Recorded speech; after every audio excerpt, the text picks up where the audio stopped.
Am I the asshole for demanding my husband block his female friend who warned him against marrying me? I, 26, want my husband, 27, to immediately block one of his friends, Kyla, 27. He thinks I'm overreacting, and wants opinions from some cool-headed people on if I'm just acting crazy, or this is something that would cross the line for you. My husband has a group of 8 friends he has been close with since his college days. Kyla is one of his friends. When my husband and I started dating, he introduced me to all of them, and everyone was very friendly. I used to hang out with them frequently. I am an introvert, and so is my husband. I would always ask him to spend time alone as being in social settings just saps all my energy away. His friends, and especially Kyla, always made it a point to tell me how he hangs out with them less after he started dating me. Kyla also had a weird energy around me. If I was with my husband, she would be the friendliest with me. However, as soon as he walked away, she acted like I did not exist. My husband hates to be touched by others, we both are ND, but Kyla would always tease him by trying to hug him, mess his hair, etc. I never felt she was flirting with him, but just teasing him to make him annoyed. Overall, she just feels like a person who has a severe social boundary issue. We got married 2 years ago, and things have been great between us. Last week, we had our second marriage anniversary and invited a bunch of people. His friends stayed back after all the guests left, and we were all drinking and chatting. One of his friends, Jen, became a bit tipsy and started complimenting me on how beautiful our house is, how I care for my husband, and how he has changed for the better since marriage. Everyone was laughing at my husband at how much of a slob he was when he was single. Jen then pointed at Kyla and said, "You better pay up, 'cause you had bet that their marriage would not even last for 2 years. Everyone became silent and started changing the topic. I also did not want to spoil the mood and let it go, but it stuck in my head. After everyone left, I asked my husband what Jen was talking about. He also had noticed Jen saying that and was ready with a full explanation. He told me the story of what happened when we got engaged. When he proposed to me, he had not told his friends that he was going to do that. We went on a trip to Puerto Rico, and he surprised me there. We put our engagement pictures on Instagram while we were on the trip, and it was a big surprise to everyone as we were only dating for 1 year. When he came back and met all his friends, everyone congratulated him. However, Kyla started ranting about how he was a fool to propose so quickly, and she felt that I was not the right girl for him. Seems like she said some unkind things about me, implying I was a gold digger. My husband's family is wealthy, but so is mine. She had said that she bet we would break up within 2 years if we got married. That is why Jen was taunting her about how happy my husband was with me. I was very furious at this point, as I feel this is something he should have told me. I asked him to tell me truthfully if he had ever dated Kyla or had any history with her, as he has always told me that he has never dated anyone from his friend group. He said that he has of course not dated or hooked up with Kyla. However, Kyla had asked him out a few times when they were in college, and he always politely declined. I asked why I said no to her, and he said he just does not have any romantic feelings for her. I can see that because my husband does have a type, based on me or the other people he has dated in the past, and Kyla is the opposite of that. I am just mad at her for saying bad things about me, especially after knowing that we were already engaged and betting against my marriage. I told my husband that he needs to minimize contact with Kyla, and she is not invited to parties at our house anymore. He feels I am being too harsh for something she said almost 3 years ago. He also pointed out that she has been very supportive to both of us, and also helped a lot during our wedding arrangements. He feels she is just blunt and forthright when she speaks, but does not mean those things. He told me to take some time and calm down, and we would revisit this topic in a week. He is worried this will completely change the dynamics within his friend group. Am I the asshole for wanting him to block her and stop inviting her to our house? Do you think I'm overreacting? I think betting against our marriage and bad-mouthing me behind my back seems like a huge betrayal. I am also mad at my husband that he kept this fact from me, and also never told me that Kyla asked him out during college days. Am I just being crazy and reactive? How would you react in this situation? I don't want to distance my husband from his friends, but I also do not want to see that bitch Kyla's face again. Update. I had posted almost 6 months ago regarding my husband's friend Kyla betting that our marriage would not last for more than 2 years. I was upset and had asked my husband to stop talking to her, because she disrespected our marriage. Since then, Kyla has pulled some really pathetic shit to stir up issues between my husband and I. After I wrote the post, my husband was trying to convince me that Kyla was just joking when she made those comments, and it happened so long ago. Kyla messaged me the next day apologizing for her comments and also not making more efforts to connect with me. I accepted her apology and started warming up to her. She started inviting me for brunches and girls' night out with them, and I felt included in their friend group. One day during brunch, I brought up why Kyla really thought our marriage would not work out. Kyla told me that my husband broke up with his long-term ex-girlfriend Joanna 2 months before he started dating me. I knew that part, but Kyla told me that my husband was really heartbroken after the breakup and swore to her that he would stay away from dating anyone. When he met me, my mom set us up on a blind date. She was surprised how quickly we hit it off. Kyla thought that I was his rebound relationship, but when he proposed to me within a year, she was worried that he was making a very rash decision. My husband's family is rich, and she thought it was unwise for him to marry so quickly without knowing me well. She did not know enough about me and that my family is also very well off. That is why she was concerned that I was taking advantage of his vulnerable state. She apologized to me and said that it was wrong for her to assume that, and over the years, she has seen how happy we are together. I appreciated her honesty, and Kyla and I became good friends since then and started hanging out more frequently. Around 2 months ago, my husband went to a conference in Seattle for 3 nights. After he came back, I got a "Hey girly" message on Instagram from Joanna, his ex. She told me that my husband contacted her a few months ago and they met in Seattle during the conference, and she could give me more proof if I wanted. I went through my husband's Instagram, but he seems to have blocked her. I made a mistake of mentioning it to Kyla, as she was the only person honest to me about Joanna, and she went into detective mode to help me. She was still friends with Joanna on Instagram, as they all went to college together, and opened her profile. The message sent to me was from a different profile, with no followers. We checked her photos and we saw that she attended the same conference as my husband did in Seattle. Kyla suggested I should ask Joanna for more proof and also ask my husband about the same before assuming the worst. I asked my husband if he met Joanna, and he said yes. He told me he just met her in the expo hall and chatted with her for a few minutes. I asked him why he did not mention it to me, and he told me it was just a quick conversation, and he did not think too much of it. He asked me how I knew it, and I told him that Kyla mentioned that she saw her pictures at the conference, and I thought he might have seen her. I messaged Joanna again to share more proof, as she told me that they have been chatting for the past 2 months and plan to attend the conference together. She shared a log of their messages, where my husband was actively flirting with her. The screenshots did look legit, but I did not see any of those messages in my husband's Instagram profile. I talked to Kyla about it, as I did not know what to believe. I messaged Joanna to tell us what happened between them. And she told me that he invited her to the room at nights and they hooked up, but she does not have any photos as he insisted. They do not take any pictures together. I immediately realized it was fake and messaged Joanna to fuck off. She kept on insisting they were telling the truth, and she spent the nights with my husband in his room on all 3 nights. I told her that my husband and I were playing video games, Sea of Thieves, for almost 2-3 hours each night after his dinner, as that is what we do to catch up when he is away. Unless Joanna was sitting behind him watching us play until he fell asleep, she was full of shit. I also told my husband about the whole incident and he told me I should have come to him sooner. He told me that he has gone no contact with Joanna ever since they broke up and he just ran into her at the conference. He told me I could check his phone and everything to verify that he has blocked her everywhere. I told him I do not need to, and Joanna might have run into him and just decided to fuck his life by making up stuff.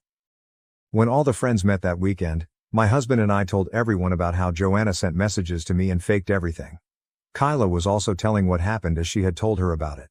Kyla accidentally let it slip out that it's luckily, we are nerds and played video games at nights before sleeping, else, props go to Joanna for making up a convincing story. I never told Kyla about the video game stuff. I just told her Joanna is full of shit, and I blocked her. It took me until I came home to connect the dots. I told my husband about it and he confronted Kyla. She denied it and told him that I told her about the video game stuff on a phone call, but I don't remember doing it. We have since decided to keep our distance from Kyla. Kyla has called me multiple times to meet up, but I just make up reasons that I am busy. I do not know why she did it, but at this point I am not interested in it and we have decided to just see her on social occasions and avoid hanging out with her as much as possible. I feel stupid that she played me for a fool, and I should have not gone to her when Joanna started messaging me.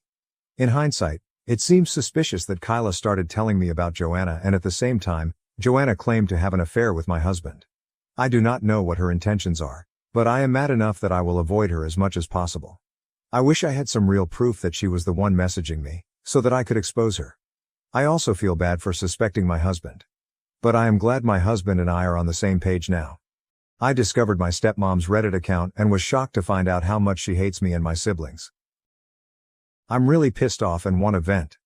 I even cried reading the things she said and I don't know what to do, I don't need any advice, I just want to vent. My father has been married to my stepmother for 5 years. He has been divorced from my mother since my younger brother was 2 years old. There's no beef between them and they have a great co-parenting. I have a 17-year-old sister, a 16-year-old brother, and I'm 25. Then my father has a 3-year-old son with my stepmother. I found her Reddit account in a pretty random way. Since I'm only home on the weekends, I let her use my computer. She forgot to close her email because I was able to come home during the week. She doesn't post too much, but she comments too much.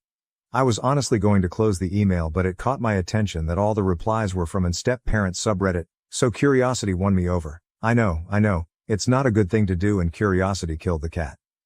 The first thing I saw was her last post, in which she detailed things about my life in a random Reddit sub, criticizing my decisions and even lying to get people to support her.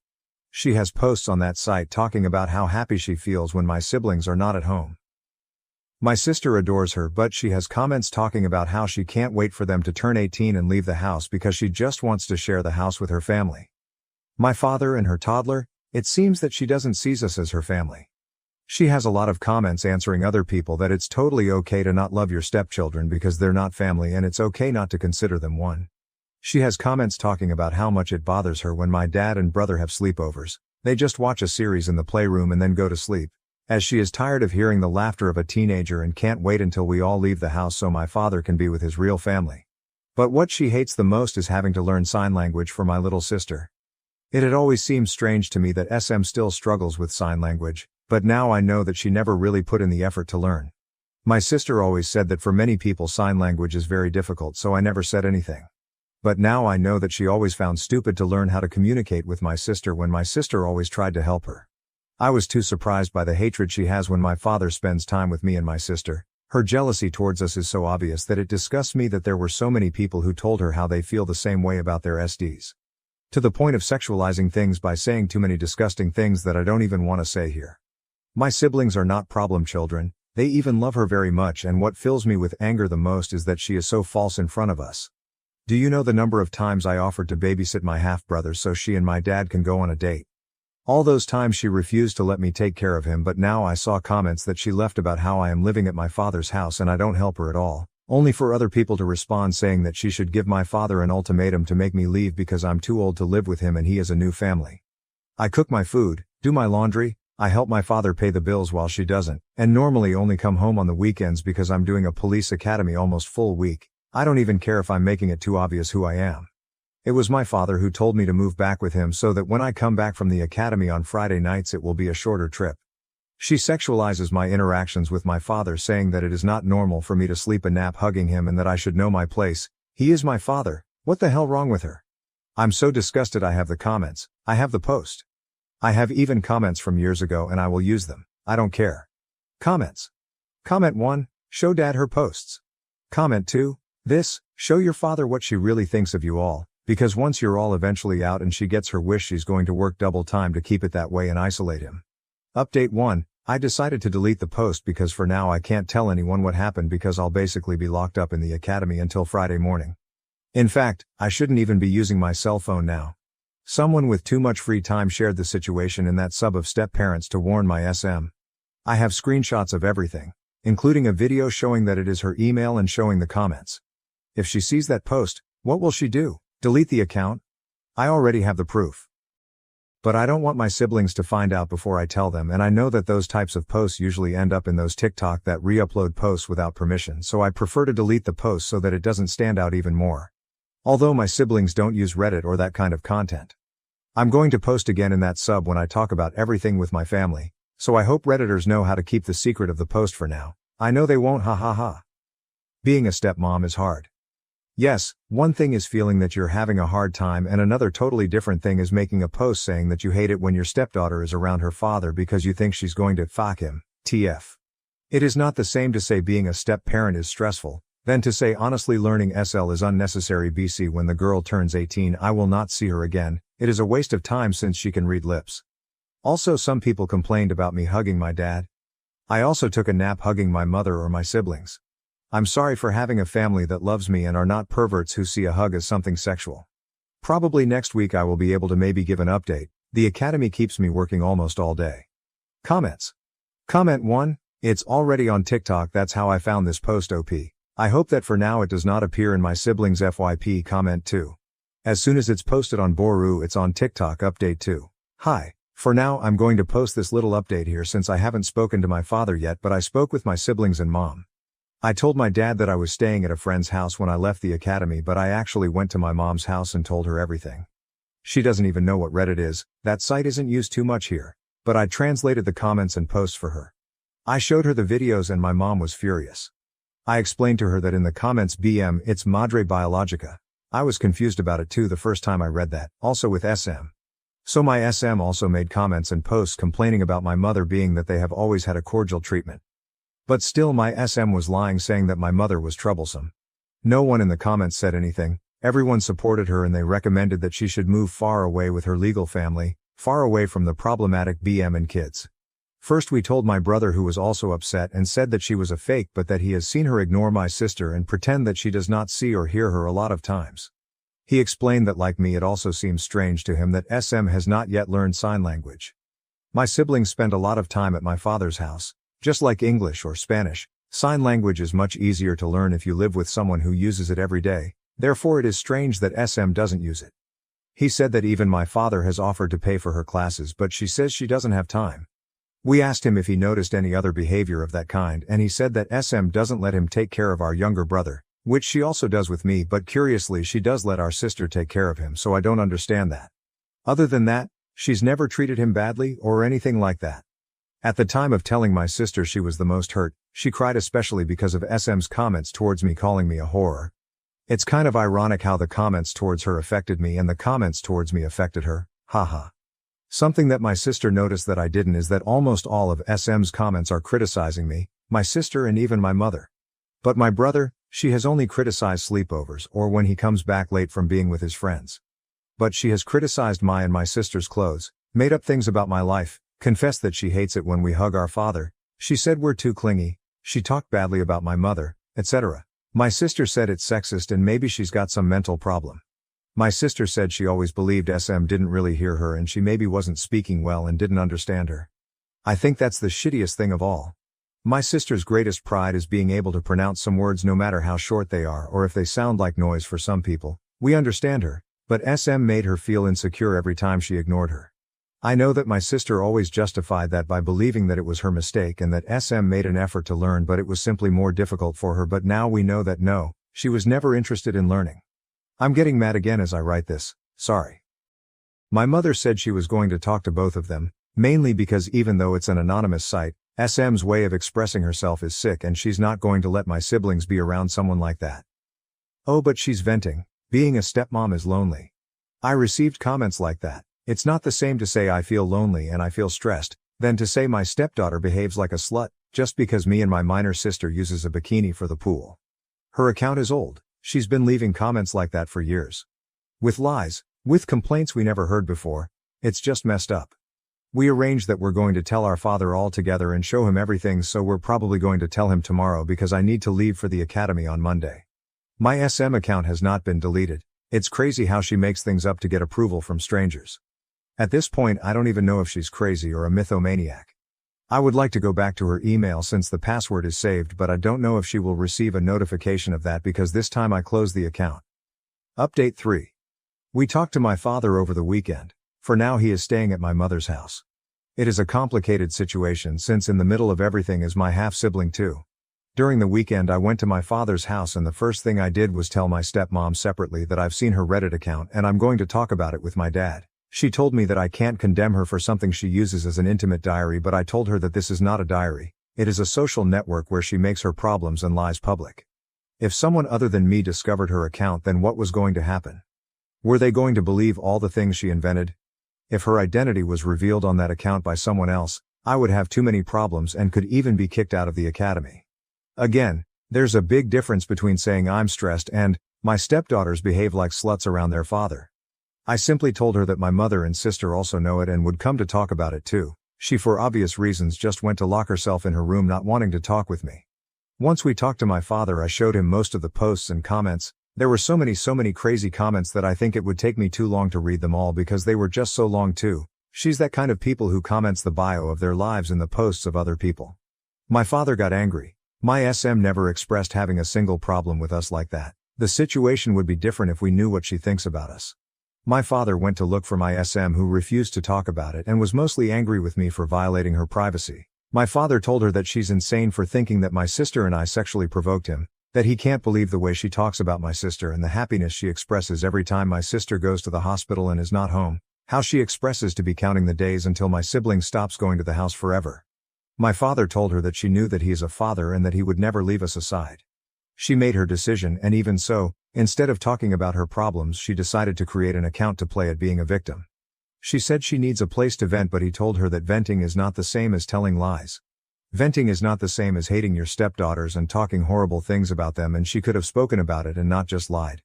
They argued a lot, but it didn't get anywhere because she kept defending herself, and my father only told her that it was over. My mother told my father that she is not going to let my sister and brother be around a woman who is clearly mentally unstable because no normal person thinks like that. After arguing too much and even trying to make SM understand that what she did is wrong, she just justified herself all the time. My father went with us and told her that he is going to come back just to see my brother every day, but that he no longer trusts her and never saw that side of her. She lied for so many years. Nothing really went as I expected because I expected her to be more mature. I think I at least hoped that she could apologize, but I think she doesn't even think that what she did is wrong. In her mind, everything was totally justified because being a stepmother is difficult, but nothing justifies her being so cruel and poisonous. But yeah, that's what happened. I think it's hurtful to know that someone can hide that much darkness inside. I wasn't too close with her, but I liked her, to the point of sharing my clothes and things with her, so I also feel sad about it. Mostly for my dad. Comments. Comment 1. Wow. Just wow. You think you know someone and then 1 second, bam. I am so sorry you and your family are dealing with this. SM is off her rocker. Does she need constant attention and approval? She needs therapy and most likely the whole family because this is a traumatic event and major trust issues are now forming. Stay well, stay strong. OP. Comment 2. I am happy that your father stood up for you all. I got kicked out of step-parent Reddit because it was clear that some step-parents were unhinged and hated their step-kids with a passion. OP. Yeah, I even had to delete the first post because I was told that someone had made a post in that sub to alert my SM. Am I the asshole for telling my best friend I don't want to hear about her shitty boyfriend anymore? Hi Reddit, I am feeling really bad about this, and need advice. I, 23, have been friends with my BFF Kayla since we were 11. She is awesome and has supported me through some really tough times, and I have been there for her through a lot of shit too. We have never fallen out, and we always supported each other. Until now. Kayla has been with her boyfriend James for just over 2 years now. I liked him at first. He was good for her. He made her happy, so I was happy. But for the last year or so, every time I have seen or chatted to Kayla, all she has done is complain about him. Some of the stuff she has told me about him is super gross, and I have lost all respect for him, and in turn, I have started losing respect for her. She has also changed a lot since being with him. She used to want to travel the world, explore and experience new things. Now she never leaves her house and wants to be a stay-at-home mother by the time she's 25.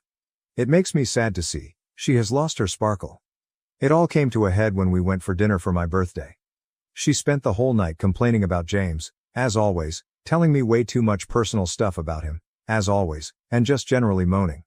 It was after we had finished our meal when I finally snapped and said I don't want to hear any more about her shitty boyfriend, because everything I advise her to do she just ignores and I have nothing left to say to her. I told her she should dump him if she hates him so much, and if she isn't going to dump him then to quit bitching about him all the time because I didn't want to hear it anymore. I had had quite a few glasses of wine and was just feeling super bummed because she made my whole birthday dinner about her and her stupid boyfriend. This was 5 days ago and she hasn't spoken to me since. I messaged her the next morning apologizing and asked her if we could meet up to talk about it, but she hasn't responded. Relevant comments. To a longer YTA comment. OP, thank you for your comment. I do actually agree with you after reflecting. I haven't ever told her that I'm tired of her not taking my advice, and I have never asked her to not complain about him. This was the first time I had challenged her. I have always been very patient with her, and let her complain as much as she wants. This has left me feeling emotionally drained after every time I see her. I should have set boundaries in a calm and mature manner, when I was sober. I was just so annoyed that she made me an entire birthday meal about her relationship issues. I had also just found out that I had got my dream job, and wanted her to be happy for me. I took out my frustration on her and I spoke to her poorly. Thank you. I am going to try and fix it with her top commenter. I mean, you took the nuclear option and drunkenly exploded on her rather than having a civil conversation about how the constant complaining was impacting you and your friendship. Of course she's hurt and pissed off. Not to say she's free and clear of taking over your birthday, but she may honestly have no idea how much she complains or how draining it can be for others. The fact that you have lost respect for her means maybe it's time for the friendship to end. If you don't like her and you don't like being around her, what's the point of the relationship? Don't expect her to forgive you for handling the situation like you did instead of like a real friend would though. Alcohol ultimately didn't make you do this. Alcohol didn't make me do this. I did it because I didn't communicate sooner, and I had a lot of pent-up anger. I shouldn't have spoken to her like that and I am going to apologize. Commenter, downvoted. You are the asshole. Get off booze and other drugs.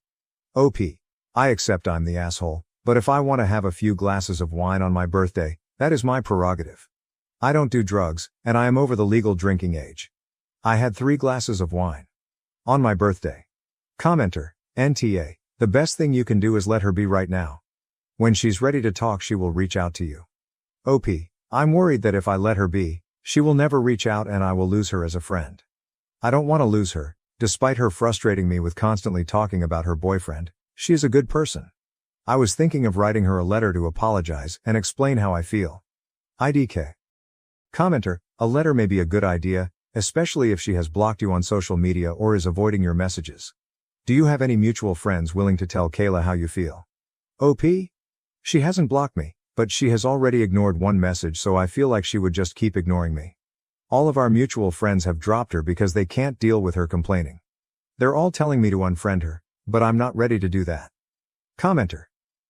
Is the relationship just bad, or is it abusive? Not acting like her usual self, her spark is gone. Those are red flags. If it is an abusive relationship, and emotional abuse very much is abuse, then make sure to leave the door open for her to contact you when she's ready to leave. Abusers isolate and control their victims, and cutting off friends and family is part of the goal. If the support system is gone, it's harder to leave. So tell her that you will always be there for her if she decides to leave him. That does not mean you have to keep listening to her. Tell her that you are done hearing about this guy and set whatever boundaries you need, but tell her that when she is ready to leave him, you are there for her. It isn't abusive. If anything, she's not very nice to him. She doesn't like the guy. I don't know why she stays with him. She struggles with her mental health, and he is a very lazy guy so encourages her to stay in bed all day. He isn't what she needs, but he isn't abusive. Who paid for dinner? I paid. It did need to be said, but not in the way it was. I want to apologize for the way I say it, not for how I feel. Commenter. So let me get this straight. Your best friend of 12 years goes to your birthday dinner empty-handed and you pay for it. She spends the whole night making it about herself and her stupid BF, and it got you to the point of yelling at her, rightfully so, and now she's giving you the cold shoulder. This girl is not your friend, she's a user. This is not a friendship worth having. IDC what financial situation is. If it's your BFF birthday, you make it work. It's not about money, it's about effort. If she truly couldn't afford to go out, then she could have made you dinner and a birthday cake and bought a $2 bottle of wine. Yeah, I guess that's true. I told her not to get me anything because she's broke. I wasn't expecting anything, but I was expecting her to at least ask me how I am, instead of just talking about her boyfriend. IDK Update 1. Edit. Thank you all for your comments. I can see you're all very divided about if I'm the asshole or not, and I get why. I have accepted that I am the asshole for going nuclear when drunk, and I know I should have spoken to her in a mature and calm manner way earlier than I did. She shouldn't have ruined my birthday dinner, but she is struggling. She didn't deserve to be spoken to like that. I have decided to write her a letter apologizing for the way I spoke to her. I am going to write, very nicely, that I still stand by what I said and that I love her, but hearing her complain repeatedly about the same issue without taking advice is very draining. I'm going to tell her I want to still be friends and that I don't want this to ruin our friendship. I will also recommend she goes back to therapy. She had a therapist in high school but ghosted her. If she then reads my letter and decides to end the friendship, then that is up to her. I will be sad, but everything happens for a reason. Right. Update 2. Firstly, thank you so much for everyone who commented and messaged me. Nice or not, it was great to get everyone's opinion. So I wrote Kayla a letter, like I said I was going to in my edit. It felt very formal and weird to do, but for some reason doing it over text felt wrong. I wanted her to know I am sincere. I said that I love her, and I value our friendship extensively, and apologized for the way I spoke to her. I said alcohol wasn't to blame. I was. I spoke to her like an asshole and she didn't deserve it. I wrote that I have felt frustrated about the situation for a long time now, because it upset me seeing her so frustrated and upset all the time with the person who is supposed to cherish and respect her the most. I told her that I wholeheartedly believe that she should end the relationship. I said I knew this wasn't my place to say, and that she didn't need to take my advice and that I would support her in whatever decision she made. But if she decided to stay with him, I need her to stop complaining to me about James and their relationship because it was too draining for me to hear it. I said of course she could talk to me about anything major, but hearing the same complaints on an almost daily basis was exhausting, especially when she wouldn't take or even listen to any advice. I made sure to tell her I loved her and I apologized again. I actually apologized 4 times in the letter. I put it through her front door the day after I posted here. She called me yesterday and asked to meet. I went round to her place last night and we talked for just over 2 hours. She told me she actually broke up with James the day after my birthday. Apparently me snapping at her about it shocked her into realizing how often she was upset by him and how much she complained. She has spent the last few days processing everything, so that's why I hadn't heard from her, which is so valid. She actually thanked me for doing it, which is crazy. She said although I was a bit of an asshole, it was what she needed to hear. We both cried a lot and hugged it out and then watched 90 Day Fiancé LOL.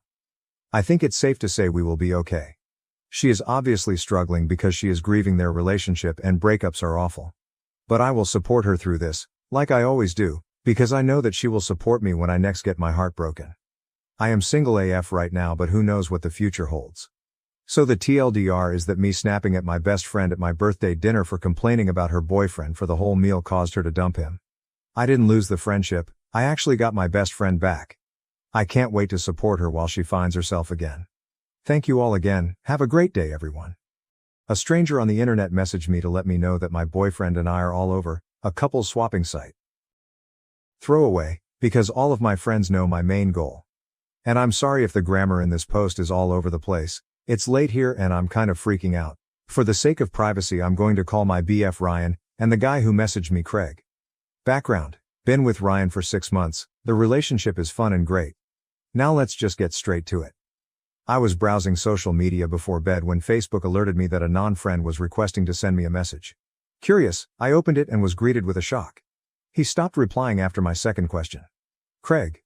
So, heard that you two are into couple swapping, etc. LOL me. What? Craig, y'all are all over a site for that. Not trying to be a creep at all or odd about it. This would be our first time doing anything like that. Me, can you send me screenshots of that stuff?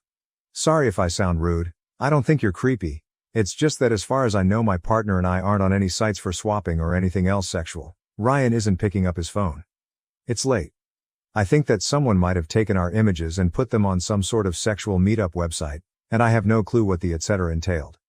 And since we were contacted by a man in his 30s, the site must say that we're older than the 18-19-year-old kids we are. I'm also scared because Craig's profile says that he is from the same city that Ryan and I are from, so whatever site we're on has our relative location on it. Maybe Ryan has something to do with it. I want to know how I should proceed from here. Please help. A stranger approached me for a couples swap and alerted me to the fact that my BF and I are all over a swinger site.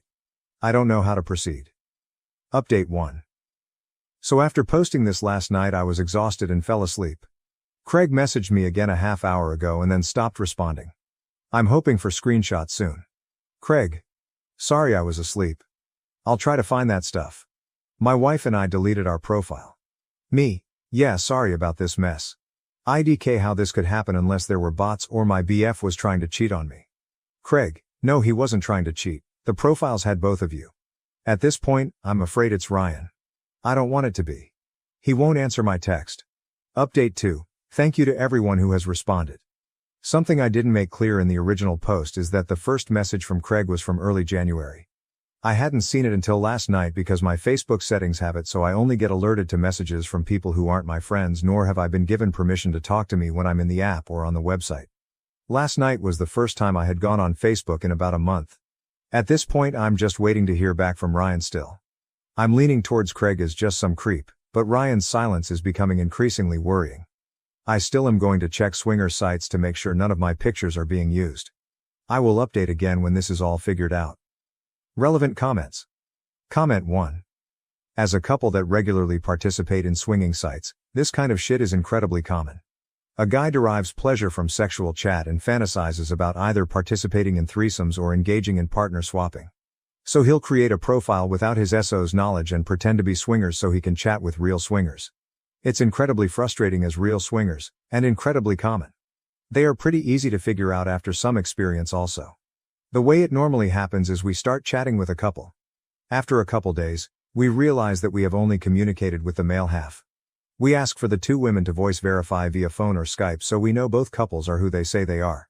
Dude ghosts or deflects back to sex talk. Reverse image search often leads to their FB profiles. Or searching their email, or their names and location. Regardless, it's easy enough to find them since most guys that do this aren't exactly careful. At that point, a decision is made. Either we're pissed off enough at the dude that we'll contact his SO over FB and rat him out, or we just make a note and move on. We actually busted my cousin's best friend's fiancé doing this.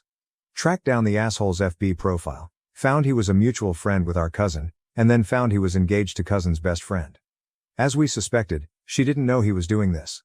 So as a couple who have been on the other end of this, we're leaning towards your BF being an asshole rather than this being a scam. OP.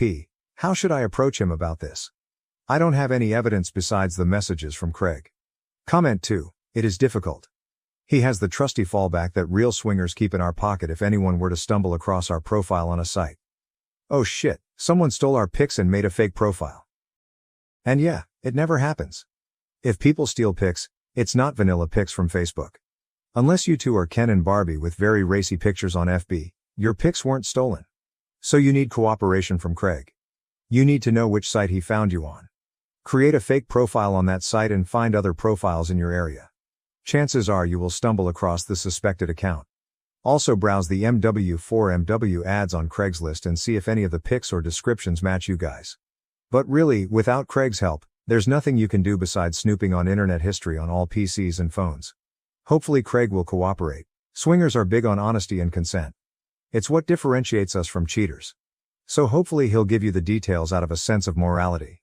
There is always the chance that this is an innocent mistake. Maybe he tracked down the wrong person by mistake.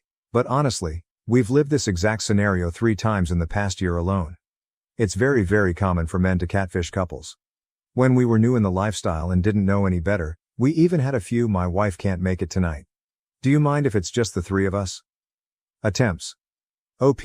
Yeah, none of my pictures on Facebook even show my body in any capacity. Only my face. Comment 3. Without evidence, all you can do is tell your BF what happened and gauge his response. Without assistance from Craig, you have nothing to go on. I just hope your BF doesn't have nudes of you, because we've been sent countless nudes of wives and girlfriends by catfishing husbands, boyfriends. I really hope for your sake that I'm wrong and this is just a case of mistaken identity. Maybe we're just sour because it's happened to us so many times. I really hope so for your sake. But the circumstances sound just a bit too familiar. Final update. Thank you so much again. All of y'all have made this day easier. Also, I want to mention that I hope I never came across as shaming the swinging community. All of y'all from that community were so kind and helpful, and my problem with all of this wasn't that the concept of swinging was scary, just the fact that my information and photos were being used without my knowledge. So let's get to it. Ryan ended up texting me that he wanted to see me. I got a bad vibe, so I asked him to call me instead. You all were right. It was him. Apparently the fantasy of swinging was a special kink for him and he used those sites to masturbate. I couldn't find the profiles on any sites because he had listed our ages as 23/24 and I had been searching for couples 18/19. Craig couldn't find our information because when Ryan received my text last night he went into damage control mode and deleted everything. He had used inappropriate photos of me to lure people into chatting with him. I'm young and relatively attractive, so I guess I was a good bet. I threatened to call and tell my dad, who is a sheriff, about all of this if he doesn't take down all of it. I'm meeting him at a coffee shop tomorrow to look through his phone and laptop to ensure all my photos are gone. Needless to say, we're done. Craig said he was sorry and that he didn't want to speak with me ever again. And that him and his wife only were interested in swinging because they thought Ryan and I were hot. I still don't know how the fuck he found me on Facebook, and he stopped responding. So I blocked him. Today was kind of a shit day. Relevant comments. Comment 1. OP, I read your updates and I am so sorry that this has happened to you. Needless to say that I think it was very good that you so firmly decided to not give him another chance. I just feel that I have to say one more thing. I would tell your dad anyway. Even if Ryan shows you an empty phone and an empty laptop, you have no idea if he's made a backup somewhere. An extra hard drive or a cloud service. Besides, your photos were out on the internet for God knows how long. There's a big chance that someone else have these photos on their computer now. There's a reason why posting images of unknowing participants is illegal. I recommend that you tell your dad and report Ryan OP. Yeah, I'll definitely talk to my dad. It's going to be an awkward conversation, but you're right, Ryan did something terrible to me and who knows who else he's stolen photos from. My doctors told my husband and me that our baby has many birth defects. I want to abort, he does not. My doctors told my husband, 30M and I, 31F, that our baby has many birth defects. I want to abort, he does not. This was a planned baby and I'm absolutely devastated. Me and my husband met in college and have been married for 6 years now. We have one son who is now 4 years old. I know some people are gonna wonder, but yes, we did discuss our moral political views before even getting engaged and we're both pro-choice. When we were 21 and 20 we made a stupid mistake that ended in a pregnancy. We were both flat broke and not at all ready for kids. I decided to terminate and he fully agreed with and supported me. He loves our son so much and is an amazing father. He confided in me that he loved the idea of having a daughter as well. Luckily we're in a good financial place, so I agreed and we started trying for a second baby. We conceived fairly quickly and were overjoyed. We also soon discovered that we're having a girl. My husband was so excited. As soon as he was told, he went all out and started to plan her nursery. He asked our son to help him pick which shade of pink he wanted, which crib to get, what the theme should be, etc. It was all so adorable. I don't want to reveal any personal medical history, so forgive me for being vague with the descriptions. At our last doctor's visit a few days ago we were given the news that our daughter has severe birth defects. They think that she could possibly survive the birth, but any life that she gets to experience will be painful for her. There have been medical cases of babies with the same conditions to survive from early childhood to even the teenage years. These poor children suffer with so much pain and are uncomfortable their entire lives. They are very low functioning and need around-the-clock care as well as several uncomfortable surgeries to try and give them a better quality of life. We were both heartbroken and cried for hours together in the car. Then we drove home in silence. Neither of us said anything until my husband began to quietly mumble his thoughts. He was going on and on about how we needed to schedule another doctor's appointment so we know what medical equipment we'd need to buy for her, and we should renovate the nursery again so we could care for her more easily. He said that he'd definitely have to talk to his boss so he can take a longer paternity leave. He wants to be by her side in the NICU until we can take her home. He talked about how we'd have to ask his mom to babysit our son more often while she's a newborn. He even said that maybe we could sell one of our cars, move to a smaller house, and take our son out of private school so we'd have more money to pay for our daughter's care. I was silent until he asked me what I thought. I was blunt and said that I think we should terminate the pregnancy. Now I feel bad for saying it that way, but I was still frazzled from the news. This made him very upset. He began to cry and ask why I don't want our daughter, even with disabilities. I mentioned our previous abortion. He said it was different because it was unplanned and we had no way to take care of the child. Now we're in a pretty good place financially, so theoretically we could shoulder the cost of our daughter. I have a bit of personal history with this type of situation. My best friend in high school was at my house all the time because her parents were way too busy with her severely autistic older brother. They did love her, but she was pushed to the side her entire childhood. I told him this story. He said that we'd do better by our son and daughter. My best friend's parents were stupid for having a second kid after they already had a disabled one. He then seemed hopeful for a minute and asked if I was just afraid. He promised that he'd be by my side the whole time and we could do this together. I told him it's not about fear. Our daughter will be in pain constantly if she's born alive. It would be a short and painful life for her. I love this baby so much already, I don't want her to suffer like that. He began to yell that even if she doesn't live long we could still pour our hearts and souls into making her life as fulfilling as possible. I didn't respond and he stormed inside. It's been a couple days now and he won't even look me in the eyes. He sits in the new nursery for hours. Our son is very confused. I know he's grieving, but I really don't want to go further with this pregnancy. I love him so much, I have no idea what to do now. TLDR, husband and I learned that our planned daughter has many birth defects that would devastate her quality of life. I want to abort in order to save her from an existence full of pain. My husband wants to keep her so we can love her for however long she lives. Relevant comments. My daughter has a 20-year-old autistic bipolar daughter, my granddaughter. There are 3 daughters in total, 1 older and 1 younger. The autistic child cannot self-entertain and will always have the mentality of a 6-year-old child.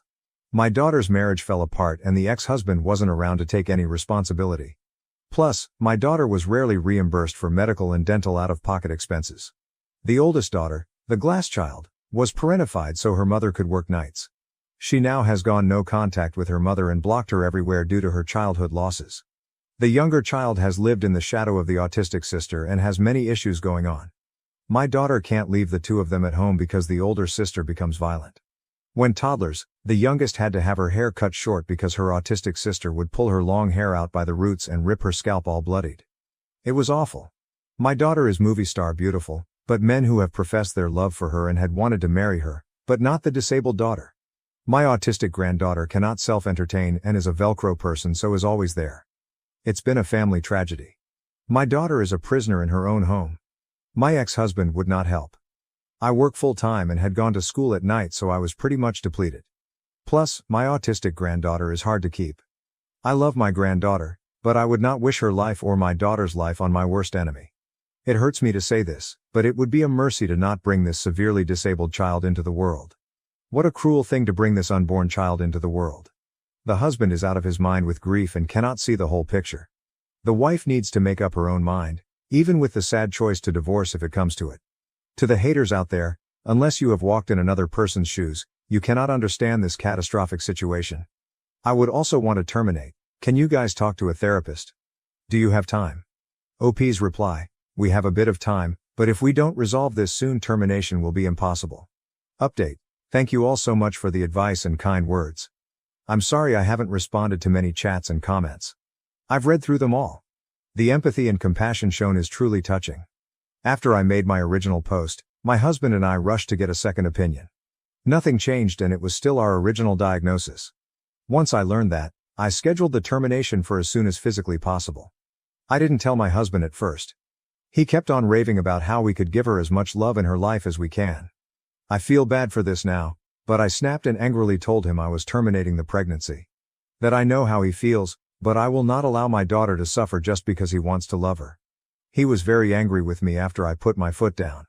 After he realized his pleading wouldn't change my mind, he didn't speak a word to me.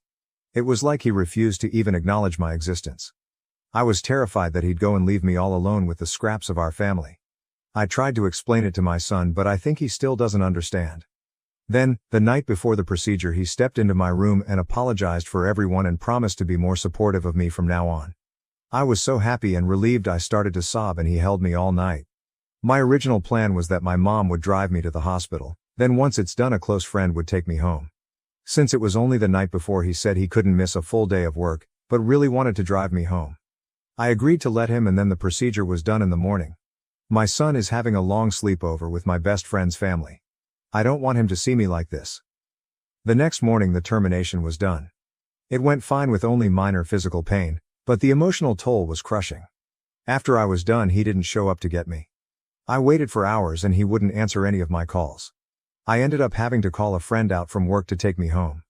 When we got there, I saw just one note on the counter saying he can't do this. A few of our daughter's special toys were removed from her nursery. My entire life has fallen apart in a matter of days. I asked my mom to watch my son for a little while. I still can't contact my husband. Everything feels so pointless. Relevant comments. I'm a doctor and I work in an ICU seeing children exactly like the one you may have had. If I were in your position, I would have done the same thing. Let me be clear and say that nobody in your partner's position has a clue of the emotional toll that parents of severely disabled children go through.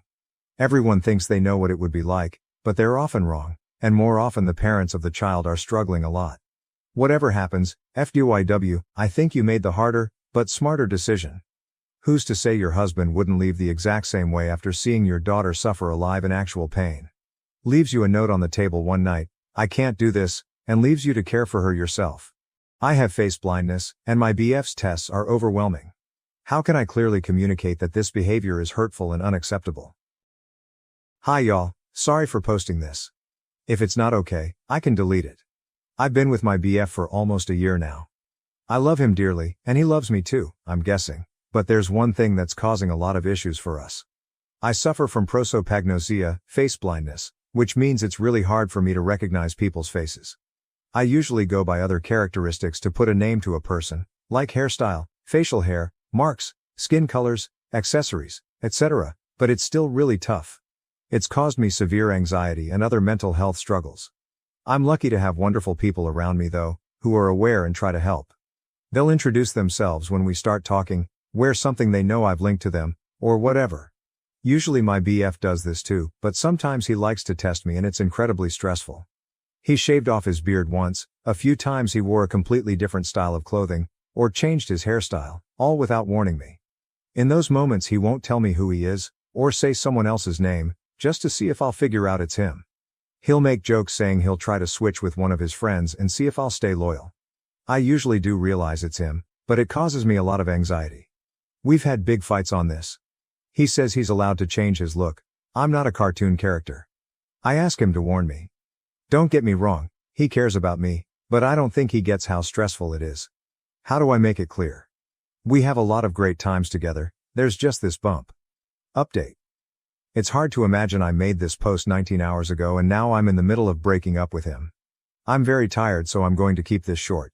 I went to talk to him, showed him this and told him he can't do it anymore. The conversation was a lot.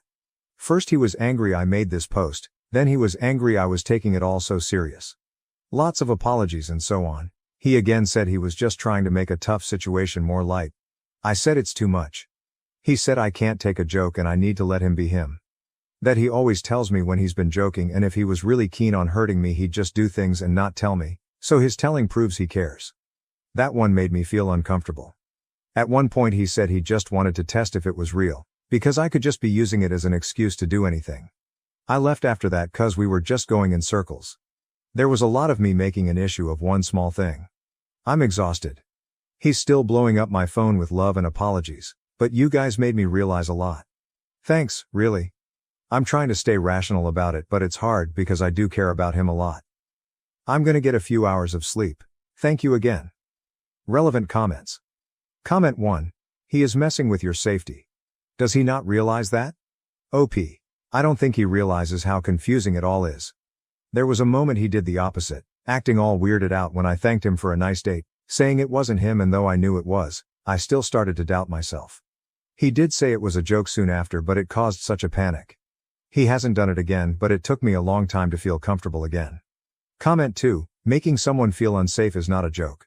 Gaslighting someone you care about is not a joke. Comment 3. Holy smokes, that's terrifying. Not to recognize a familiar face with a major change like that. That is like nightmare fuel. That your BF does it to you, multiple times on purpose is scary. I don't know if there is a way you can explain it to him if he doesn't get it. It seems he enjoys your panic. Which is not a good thing for a partner. If this was my partner I would get a tattoo or something. And I don't have any. OP. My dad actually got a tattoo on his arm for me, which is a great comfort. I hadn't realized how messed up everything is, until reading all these replies. Comment 4. Your boyfriend is basically abusing you in emotional situations.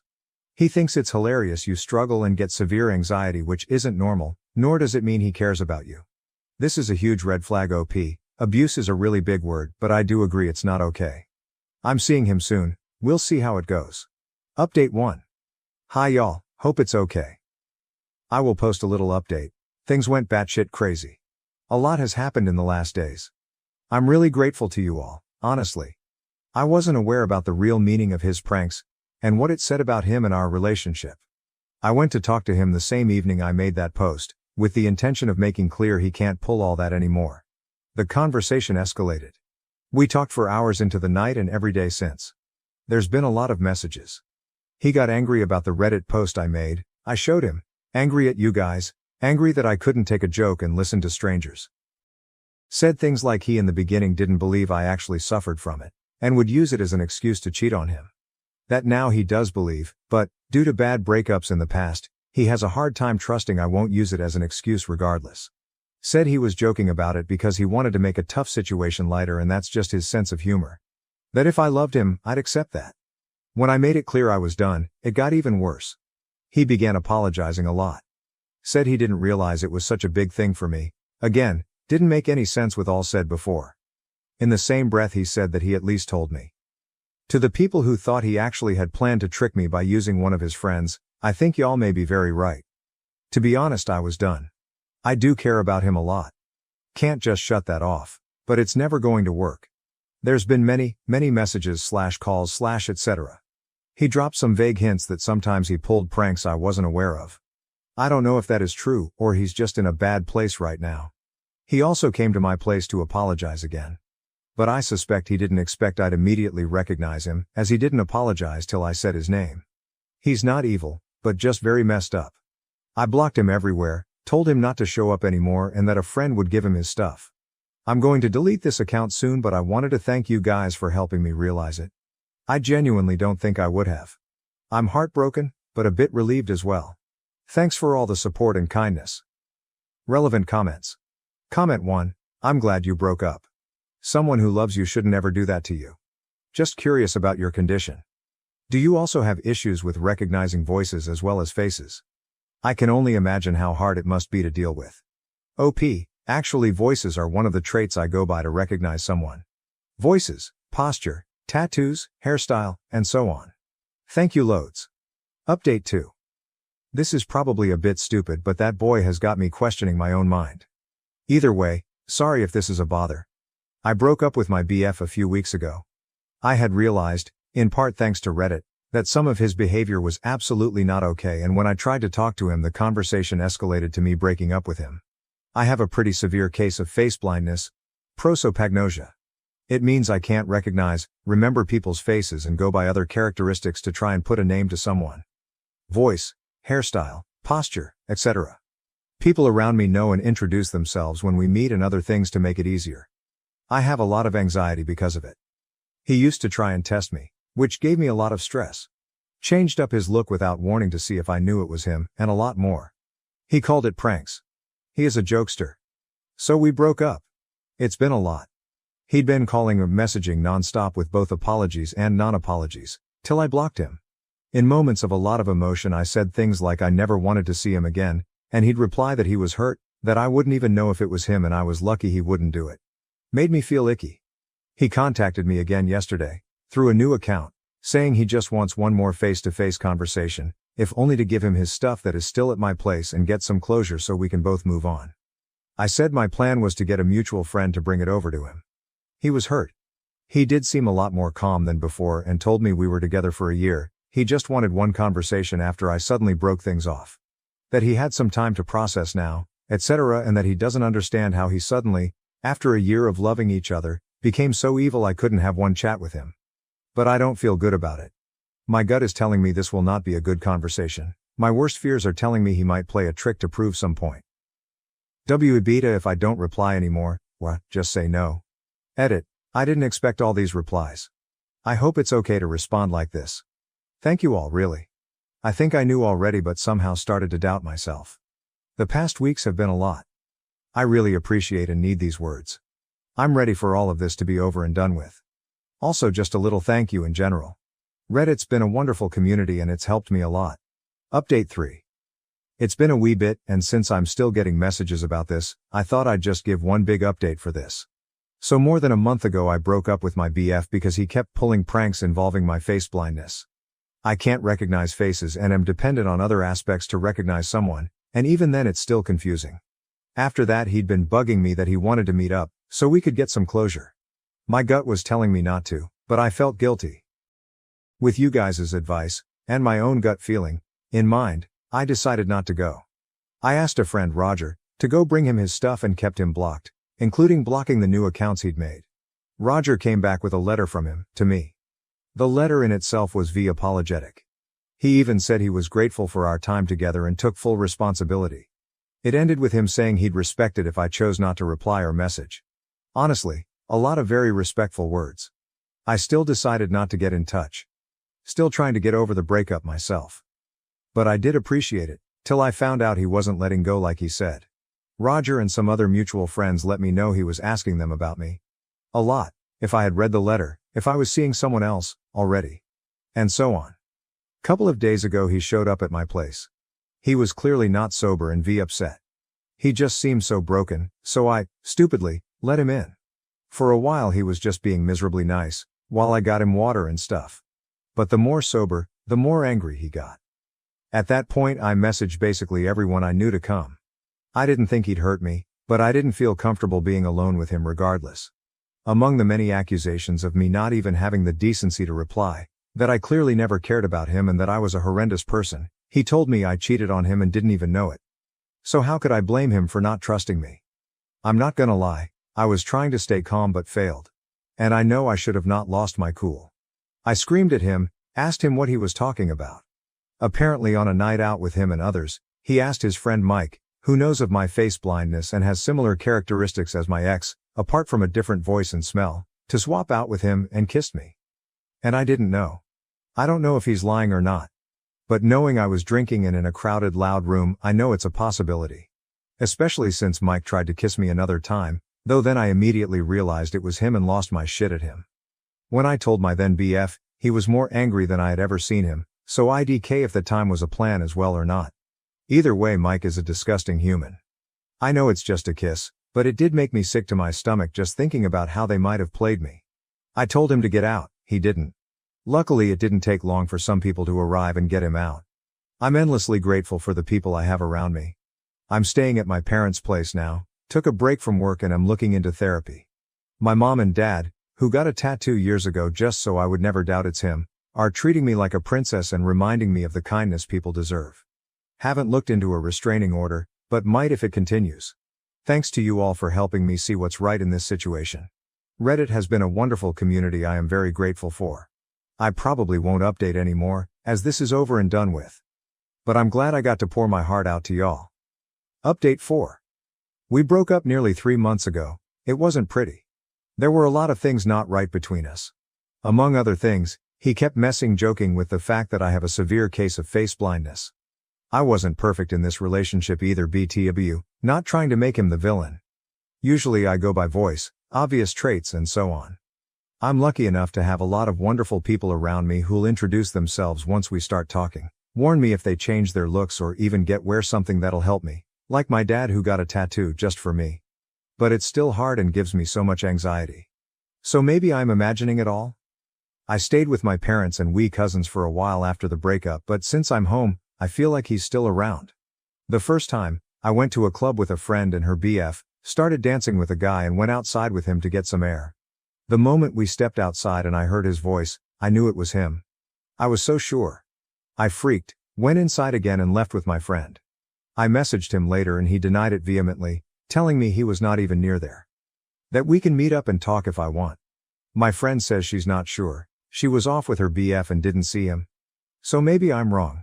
My gut says it was him, but I can't trust my brain with these things. There's been more incidents like this since. If I go out, sometimes I just feel like he's there. Like I'll see a guy focused on me and will know it's him, but he'll deny it. Or someone will come to my job and I'll recognize the voice, but he responds so confused and I'll feel like a crazy person making a scene, so I just quietly give him what he needs. I'll go to the grocery store and a guy will suddenly be next to me. He won't even say anything to me, but the smell traits tell me it's him. But then later he denies it all. It's not every day, or something. Once a week, maybe not even that. But it's enough to make me feel so on edge. The thing is, I could be wrong. Maybe it was never him. I don't go out a lot anymore, unless I'm with someone. I keep my phone in my hand in hopes of snapping a picture to show to my friends. Looking into how to get a camera. I don't know what else to do really. I'm afraid if I talk to others about it, they'll simply dismiss it. At the same time he's still messaging me, just as kindly as when we first started dating. He says he's worried about me, that he wants to help. And I just feel like I'm going crazy. Maybe I am. Update 5. I have a quite severe case of face blindness, but have my own ways to get around, like all of us. But still I can never be completely sure who's in front of me until they confirm it. I'm sure you know the feeling. Now I have had wonderful people in my life who make it so much easier for me. But have you had people who don't do that? My previous BF messed with me sometimes and I sometimes worry he might still be. But it's hard to be sure, when I can't trust what I see. Sometimes I'm so sure it's him, but he'll deny it and I can never convince myself to be 100% certain of what I saw. Do you have any things you did to deal with people who messed with you? Or didn't you take your prosopagnosia seriously? New update. First, thanks to the mods for allowing me to post this update. I don't know if anyone will see this, but I keep getting messages about this, very kind ones, for which I'm grateful, and thought I'd just do a wee update. I'm not in the best place mentally, so I will keep this short. This will also be my last one, as Liv taken plenty of your time as is and don't really know what to do with the attention, though I'm extremely appreciative of all the support and advice. I posted here a while ago about how I wasn't sure if my ex was messing with me, and my face blindness, or if I was just being paranoid.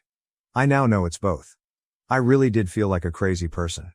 The day I made the post, I broke off contact with him again. I got a few more messages from him, all kind and concerned-ish. Even some mutual friends, and one girl I barely know, reached out saying they were worried because of what my ex told them. But here's the thing, I did manage to subtly make two videos, 2 different times, in which my parents could clearly see him. Honestly, I was an absolute mess. Since then I've also been staying with my parents again and took a break from work. We're trying to look into a restraining order, but it's not that easy. There's some redemption though. A friend did what I didn't have the balls to do and completely exposed him. Got some very angry messages from my ex after, in which he, among other things, said he just happened to be in the same place, but now I'm making him out to be some kind of stalker because of my insecurities. Doesn't explain why he didn't just say it was him though. Or how it happened at least twice in less than 2 weeks. That's where we're at right now. I wish I could tell you more. I'm kind of stuck right now. I have no proof about the previous times. Even more so, there's been moments in the past weeks I also thought it was him, and it wasn't. Either confirmed by video, or because I wasn't alone. Then there's been some times in the last weeks where I didn't manage to get any recording, photo. Though I am relieved to have some answers, I'm also heartbroken. I don't know how to process knowing there's people that'll abuse my flaws in this way. I feel incredibly paranoid and it's exhausting. I'm looking into moving away. At the same time I'm hopeful this is the end of it, that him getting exposed will be the end of this. Multiple people have told him to back off and leave me alone. I'm happy to be home with my parents for now. I'm safe, thanks for all the advice. Relevant comments. Commenter, dude is an abusive psycho. Put him on blast. He has serious mental problems. OP, I'm gonna sound like an absolute idiot, but I still often feel conflicted about it. I wish he'd just admit to everything. There's a lot of things that feel uncertain and I'm having a hard time letting those go. Like, I only have proof about those 2 times. What if he's right and it was only those 2? Still wouldn't be okay, but IDK, either way, just hope it all ends here. When a girl in the gym asked for help while recording, I refused, sparking an unexpected turn of events. Was I wrong? I think I acted rudely with a girl in the gym and wanted to get opinions on if I was the AH in this situation. I, 41M, go to the gym early in the morning around 5:30 a.m. There are generally very few people that come to the gym at that time. There is a girl, early 20s, that also comes to the gym at the same time. We always say hello to each other and have small talk between our sets. She comes in early because the gym is empty, and she likes to record herself working out as she wants to be a fitness influencer or something. She seems dedicated and we have known each other for at least a year. This morning, as I was working out, she came to me and asked for help. She was very excited and told me that she wanted to go for a PR on barbell squat. She asked me if I could spot her as she was not confident if she would be able to do it. I said okay, as this is not the most uncommon thing. For people who are unfamiliar, this is an exercise where you carry a barbell with weights on your back and perform a squat. The spotter has to stand behind the person and support the person in case they fail to get up. As she was getting ready, I saw her phone in the corner and asked her if I could be off camera or if she can stop recording. She said she really wanted to record herself doing it and I will look good on camera. I told her that I really do not want to be on camera as my wife or co-workers may watch the video if she posts it online and may not look good for me. Another reason that I did not tell her was that she was wearing a very revealing outfit, small sports bra and tight shorts, and I really did not feel comfortable being recorded standing behind her. She promised me that she will record it for herself, and not post the video. However, I just did not want to be recorded. I told her that I really feel uncomfortable. And if she waits for 30 minutes, one of the trainers may be able to help her. She became really upset and asked me why I'm making the situation weird. She accused me of sexualizing her. She asked me if she was a man, would I have done it? I felt she had a point as I have done it for other people. I told her that I would be okay doing it, but I just don't want to be recorded doing it. She again went on a rant about me body shaming her and me being uncomfortable with her perfectly fine outfit. I felt bad that I upset her as she was just trying to work out. I have also asked people to spot me in past, and people always helped.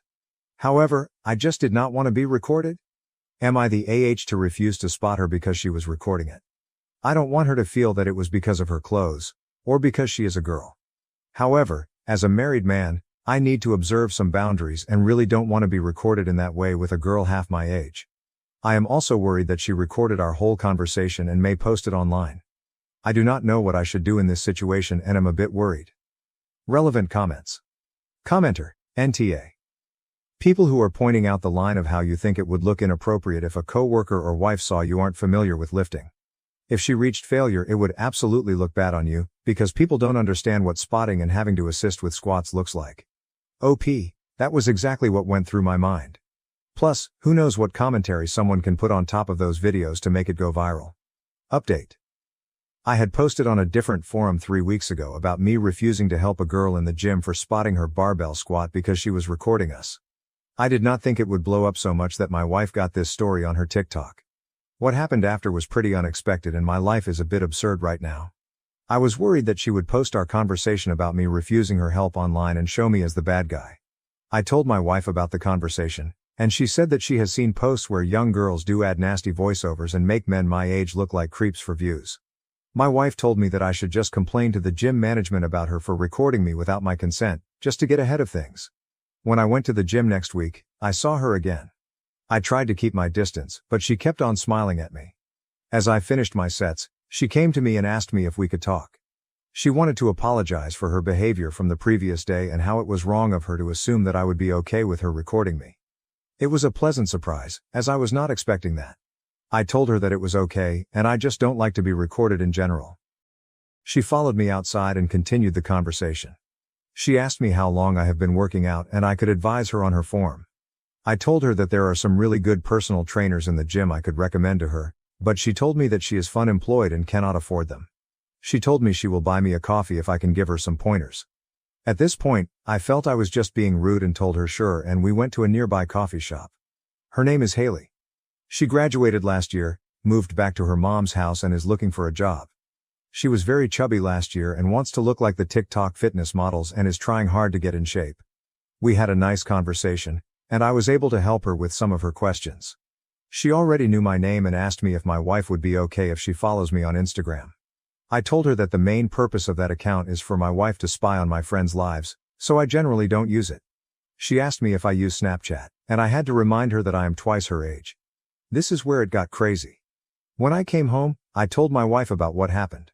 My wife loves her Reels and TikTok and wanted to see if she ever posted the video from the previous week. I only knew that her first name was Haley and how she looked and told my wife about it. When I came back from work in the evening, my wife was already home and sitting on the sofa. She was grinning ear to ear and told me to immediately sit next to her. Apparently, this girl had been posing about me and calling me her gym crush for the last 2 months. My face is blurred out in all the videos. A lot of videos were of her sitting in her car every morning and making up completely fictional romantic stories about our interactions. Each video had like 100 plus likes, which my wife says is not a lot, but feels like a lot. She had posted some videos of us just passing each other and smiling, or our conversation where I was telling her to stop recording, with a voiceover about how I approached her in the gym and complimented her body. There was a video from that morning about her coming to me while I was packing up, with her saying how I asked her out for a coffee. She is just making up fictional romantic bullshit for getting likes, and people were commenting and cheering for her. There were also other videos of her working out and posing in the gym locker room. My wife was laughing uncontrollably about how big of a sucker I am and how I'm internet famous now. I told her this needs to stop, but my wife insisted that she is too invested in the drama now and wants to see what happens next. She said that this girl is really young, and just trying to establish herself and get more followers. Plus, she has not done anything inappropriate and is not showing my face in the videos. My wife just wants me to play along and see what crazy Haley does next. So for the last 2 weeks, I have been going to the gym, talking to her every day, and my wife keeps me updated on what story she came up with for the day. We go for a coffee every Wednesday and I am mentoring her about nutrition and what she should focus on, to the best of my abilities. It's all a game for my wife, and I do want Haley to succeed as long as she does not cross a line. However, the whole thing feels really crazy, and I'm too old to deal with this shit. I am not sure how long I can keep up with the act. Her behavior seems innocent, but also, I'm getting a bit uncomfortable with the whole thing now. Relevant comments. Did the girl know OOP is married? OP. Yes. She knows I'm married. I wear my ring in the gym, and also I talk about my wife all the time to her. I also feel it's a bit weird for a 22-year-old person to make up stories. My wife feels she is just using me as an NPC in her fiction to gain more viewers and create drama. We discussed it, and she told me about how some girls just make up stories about bad first dates on TikTok as it gets them a lot of views. My wife feels it's weird, but I need to see the humor in this situation. At least it's entertaining, and she wants to know where her story goes next. What was all about in the coffee discussion? OP. What are the coffee discussions like? It seems weird for her to do that. If it is just for TikTok attention, it's easier for her to make stuff up. The coffee discussions are very fitness-oriented, and she genuinely has legit questions. We do discuss stuff about our lives, mostly hers, and she shares her struggles in getting a job and life in general for a Gen Z person. However, she has never said anything inappropriate. I feel she must have had some footage of me passing her and smiling and greeting her and just used that in her edits. I found out I was pregnant with my fourth child not long after divorcing my husband. I'm conflicted about whether I should keep this baby. This is long. I'm sorry, I've sort of written a novel here. I wanted to post this in a relationship advice group, but the subject matter isn't allowed. My ex-husband and I were married for 10 years, although the last 2 were spent in variations of separation. We've been divorced for roughly a year. We have 3 kids, 10, 8, 5, I'm pregnant with our 4th baby. I don't know if we'll actually be parents to 4 kids or not. I'm so conflicted. We are so conflicted. There was no abuse or cheating in our marriage, although he did sleep with somebody else during our separation. There are a variety of other reasons why we ultimately got divorced. After the initial feelings of failure and heartache, and there was an immense amount of heartache on my end despite being the one who filed for divorce, we were able to get along pretty well. It becomes platonic so quickly, and it's like when we remove the romantic and married relationship from the equation, things got so much better. We split time with our kids 50-50ths. That's really hard for me because being a mom is such a huge part of my identity that I still sometimes struggle to know what to do with myself during his time with the kids. Ultimately, I'm happy that he's a loving, involved father, and I'm glad that they do spend half their time with him, even if I still sometimes cry over not being with them all the time. We still do things together as a family sometimes. We sit together at our kids' activities, things like that. He has a girlfriend now. She seems nice. He met her not long after our divorce was finalized. It hurt. I cried way too much over it. He waited over 6 months to introduce her to our kids, which I was thankful for. My kids like her. Our youngest child was unexpectedly admitted to the hospital not long ago. He had surgery. In the grand scheme of things, it was a pretty minor surgery and he's absolutely fine now, but this is my baby and he had to spend multiple nights in the hospital, so this was a big deal for me. My ex-husband was there the entire time, being a great dad, being a supportive partner to me as I worried over every little thing. We spent all those nights in the hospital together and I remembered why I married him. He was always able to be the strong, level-headed rock for me. He was this safe person who I knew would take care of everything and protect me. When we were in the hospital, he told me that I'm the most important woman in his life. When our son was discharged, my ex-husband came back to my house. My baby was home safe, our other 2 children were excited to be home after staying with my husband's sister for several nights. We were all together at home like a family again. That night after our kids were in bed, we had sex. I hadn't been hoping for it or planning it. It was just like as soon as the kids were tucked away in their rooms, we were having this intensely passionate, needy, amazing sex that we shouldn't have been having. We went to sleep in my bed and at some point in the middle of the night we had sex again. The next morning we both decided our emotions with the whole situation with our son just got the better of us. We said we didn't regret sleeping together, but that's all it was, and we were just going to go back to our normal divorce lives. We wouldn't make it awkward, just move on. Then I found out I was pregnant. We didn't use a condom. I don't even have condoms in my house anymore. I'm not on birth control. I haven't been since we divorced. I haven't needed it since I haven't had the time or interest to start dating again. I really wanted to be single for a while. I know I was ovulating when we slept together, which was probably a contributing subconscious factor as to why it happened.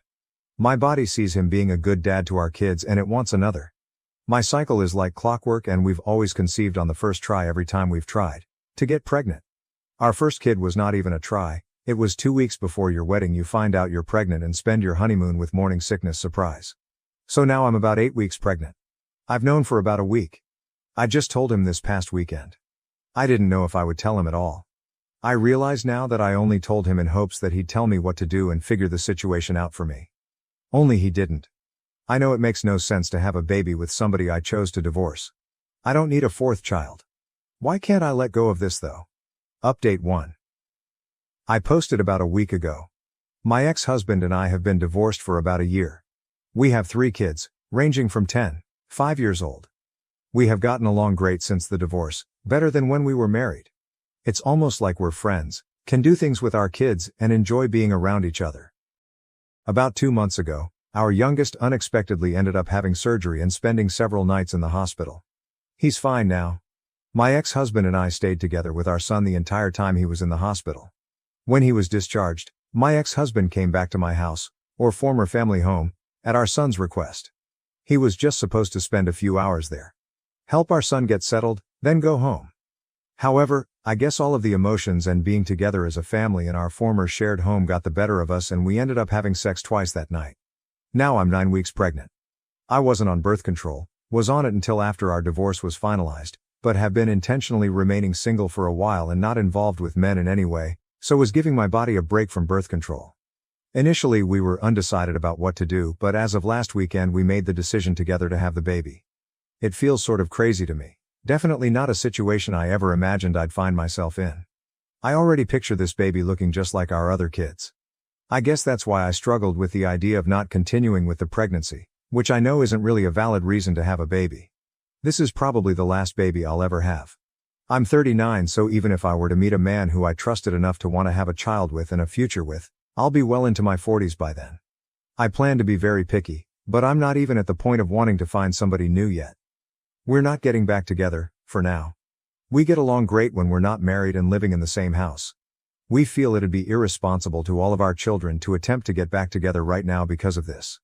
Chances are higher that we'll be able to co-parent this baby successfully if we live separately. However, we are committed to working together to do what has to be done to take care of the baby when he or she gets here.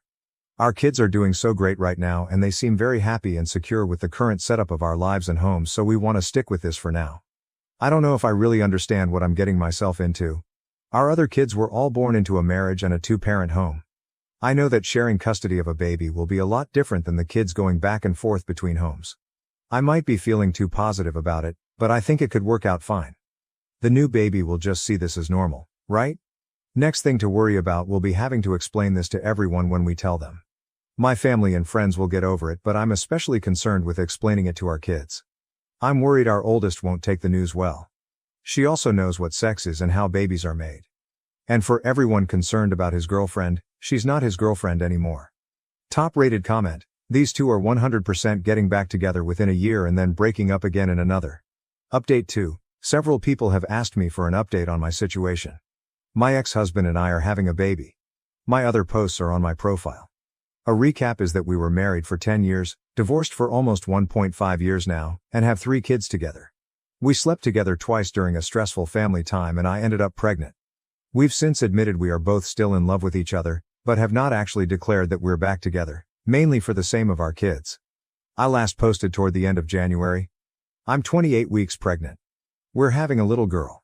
As far as the pregnancy goes, it's been like a textbook pregnancy, and so I feel pretty good. Just more tired than I ever remember being during pregnancy before. My husband and I continue to live separately and share custody of our kids. We each have them 50% of the time. They're all aware that we're having a baby and none of them seem to be deeply confused or emotionally damaged by their divorced parents having a baby together. We explained it in an age-appropriate way. Our oldest child was more grossed out that her parents had sex than anything else, since she now understands what sex is and how babies are made. We've been involved with her quite a bit and she's excited now. I even took her to one of my appointments. She's excited to have a baby sister and she understands that mom and dad love her and her siblings, that we love this new baby, and that we love each other as people and as parenting partners without actually being together as a married couple in one house. Meanwhile, my husband and I have started to attend couples counseling. We tried marriage counseling when we were separated before we divorced, but I think we were both already pretty mentally done, so counseling didn't do much for us then. I think we're getting way more out of it now because we're actually invested in it and putting in a lot of effort. Sometimes I feel great after a session, and at other times I feel not so great and am reminded of reasons why we divorced. Overall, I think it's a good thing for us no matter what happens with our relationship. We've been sleeping together for the last few months. We already agreed that we won't be seeing other people at this time. I wouldn't be saying this while pregnant anyway, and it's not as if I'll even have time with 3 kids and a newborn. We agreed that we will not open ourselves to being with other people while we are working on our relationship and before that conversation is had between us. We are carrying on just as we have been since our divorce, as far as our kids are concerned. Dad doesn't spend the night at our house. We do things together as a family sometimes, but we were doing that even before anything was rekindled between us. We're not acting as a couple when we're together as a family. We're friendly with each other, but there is no holding hands, kissing, etc. Our main concern is our kids. We refuse to say we're back together. If we officially get back together, we really want to feel certain that it'd be for the long term, that we're ready to commit to that. We don't want to give our kids whiplash or do anything to make them insecure about our family. We would like to get to that point, but we aren't there yet. I think if my husband had his way, we'd be there. He's ready to say he's there now. He'd love to move back home. But he understands and agrees with my reasoning. I'd love for him to move back home too, based only on emotions. We both have things to work on, separately and together. I want to be a better spouse this time around. I thought I was being a really great wife and I was on the surface. I also know that right now I feel so in love and am hopped on hormones and pregnancy happiness. I always feel super happy, super positive and super horny during pregnancy, and I know I have to be careful with trusting anything I feel during this time because it's like I'm on a 24/7 natural high. I think the biggest issue right now is that he's far more, let's throw caution to the wind, even though he agrees with all of my reasoning, and I want to be way more careful. Final update. I've made a few posts about my husband getting pregnant after we divorced. We were married for 10 years and had 3 kids before getting divorced. We got along so much better after we divorced and we have been really good co-parents during this time, but we were functioning strictly as friendly co-parents. We slept together around 1 year after our divorce was finalized and conceived a 4th baby, which we ultimately decided to keep. Our 4th child, a sweet baby girl, was born at the end of May. She's so perfect and we both feel we made the right choice to bring her into the world. It was the smoothest, easiest birth I've had and I take that as a sign. I feel like I fell in love with him all over again during labor and delivery, and that's when I knew I was ready to make our relationship official and public to everyone, including our children. Contrary to all the assumptions, our kids really don't seem to be negatively affected or confused about the baby. And I don't think the newest baby is getting any less love or attention than our 3 kids born within our marriage have. This is normal to them now. They understand we're still a family and no matter what we'll always be a family whether mom and dad live together. We are still living separately and technically still maintaining the custody schedule we had in place for our oldest 3 kids. Although, the kids are with me every weekday right now since it's summer break and I'm on maternity leave. We have a different arrangement for the baby, but he does take her overnight a few nights a week. I got our family home in the divorce and he spends time here with all of us. He has spent some nights here at home to help with the baby, but he doesn't stay in my bedroom quite yet. He has not moved in, although he has tried and continues to suggest it. This is probably the biggest point of contention these days. To me, this feels like the best of both worlds. I love him and truly don't want to be with anyone else. I think I sort of function better and am happier also living in my own space that he just visits. I know it's not the norm and some might say this means I don't really love him as much as I think. I really believe I'm just one of those people who needs more independence and alone time, and maybe we never would have got divorced in the first place if this had been the arrangement from the beginning. Is it sort of selfish? Maybe. I don't know anyone else with this arrangement, but I know some people out there do this. For all intents and purposes, we are together in a relationship again. We've made it official and exclusive, as juvenile as that sounds. We had already made it official between ourselves, but we hadn't really announced it to family and friends or our kids. We are still in love with each other or back in love with each other and we are not seeing anyone else. Our kids have adjusted well. They've been seeing a therapist since we filed for divorce, so that has really helped us navigate some of this. Prior to the baby's birth we did not tell them that we were essentially in a relationship. Only so long you can keep that a secret from your kids. Even though they're young, they're perceptive. So we've recently explained to them that mommy and daddy love each other but we get along better living in separate homes and for now we think this is the best thing for our family. The only problem is that now they keep asking about when we will all live together again. I'm sure it's a little confusing to them, but I'm not sure how we could be handling it any better. We attempted marriage counseling when we separated, before divorce. It was not successful. I don't think either of us was 100% committed to it at the time. He really did not take it seriously back then, but I was more stubborn and resistant than I originally realized. We're in couples therapy now and it's like night and day compared to last time. I'm scared to live together again, so we aren't going to do that anytime soon. It's not that I don't trust him. I don't trust us as a couple. I refuse to put my kids through all of that again. So, getting remarried and moving in together isn't something in the plans right now. Maybe one day. I hope we can get to that point. I just don't want my kids to have to go through a divorce and splitting households yet again. I feel like they'd lose all trust in us then. OP on their living situation. I think it might be best for us to find a way to each have our own place next to each other or on the same property, instead of one actual house that we share. Other than not living together, we are together. It's no different than any other couple that's dating but doesn't live together. Well, it's a little different since we share kids and we were once married and I still usually refer to him as my husband, but not too different. We aren't keeping our relationship a secret anymore, so we aren't pretending to not be together. Everyone knows now. We spend a lot of time together. But yeah, he may eventually want more than I do, as in a relationship where we live together 24/7. At this point, the hubby's ex-GF was firmly in the rearview mirror and OP was still brushing it off as if it is no biggie, but I found one exchange that people may find interesting. OP, downvoted. Yes, he had a girlfriend at the time. It's in my post history and I'm not trying to hide it, but we have moved well beyond that now. Response. People are downvoting her comment because it is pretty black and white when it comes to cheating. Cheating hurts others and a lot of people value living in a world and having actions that don't result in hurting others. He was in a relationship and committed to his girlfriend when he decided that he had the right to sleep with his ex and not immediately tell her that he did it. She deserved better than to get trauma from someone who claimed to be committed to her, but was willing to step out on her. Cheating on someone does result in emotional trauma, which will affect how they will view love and relationships going forward. Personally, if he wasn't ready to be in a relationship with her, then he should have left her alone. I am tired of men in particular getting into relationships with women when they know they are not clearly over their ex-partner. It is a sign of selfishness and pure disregard of another human being's health. She was used as an emotional support and sex object by him, because no one that respects their partner would do something this cruel. So I'm not going to cheer on someone who could have just avoided this entire situation by not being in a relationship when he was clearly not ready to be in one, and hurt someone deeply. Edit, I want to add additional thought as well. Cheating is not only an emotional hurt but a sign that you give zero care about your partner's health. He was presumably still having sex with his ex-girlfriend after sleeping with no condoms with his ex-wife. With the rate of sexually transmitted diseases and infections increasing and the likelihood of the disease being antibiotic resistant, he told his ex that he had zero care for health and emotional well-being. She had the basic right to know that he slept with another person while still being intimate with her. Especially with no form of protection. Not calling the ex-wife dirty but with the risk of catching a disease that's incurable, or opens you up to higher risk of illness. Every person who is engaging in a sexual relationship deserves honesty. OP.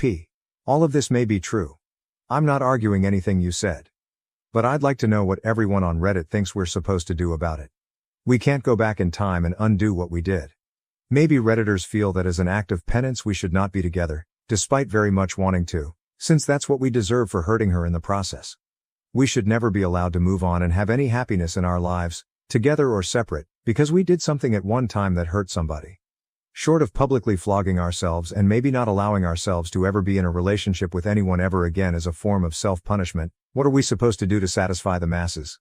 Neither of us are proud of hurting somebody. I was kicked out at 16 and struggled for years. Now I have a house, and my sister and her junkie husband have invaded and demanded to live with me. When I was 16, my parents and twin sister kicked me out. I lived in a tent and struggled for years. Now I have a house, and they showed up uninvited with my sister's family, demanding to move in.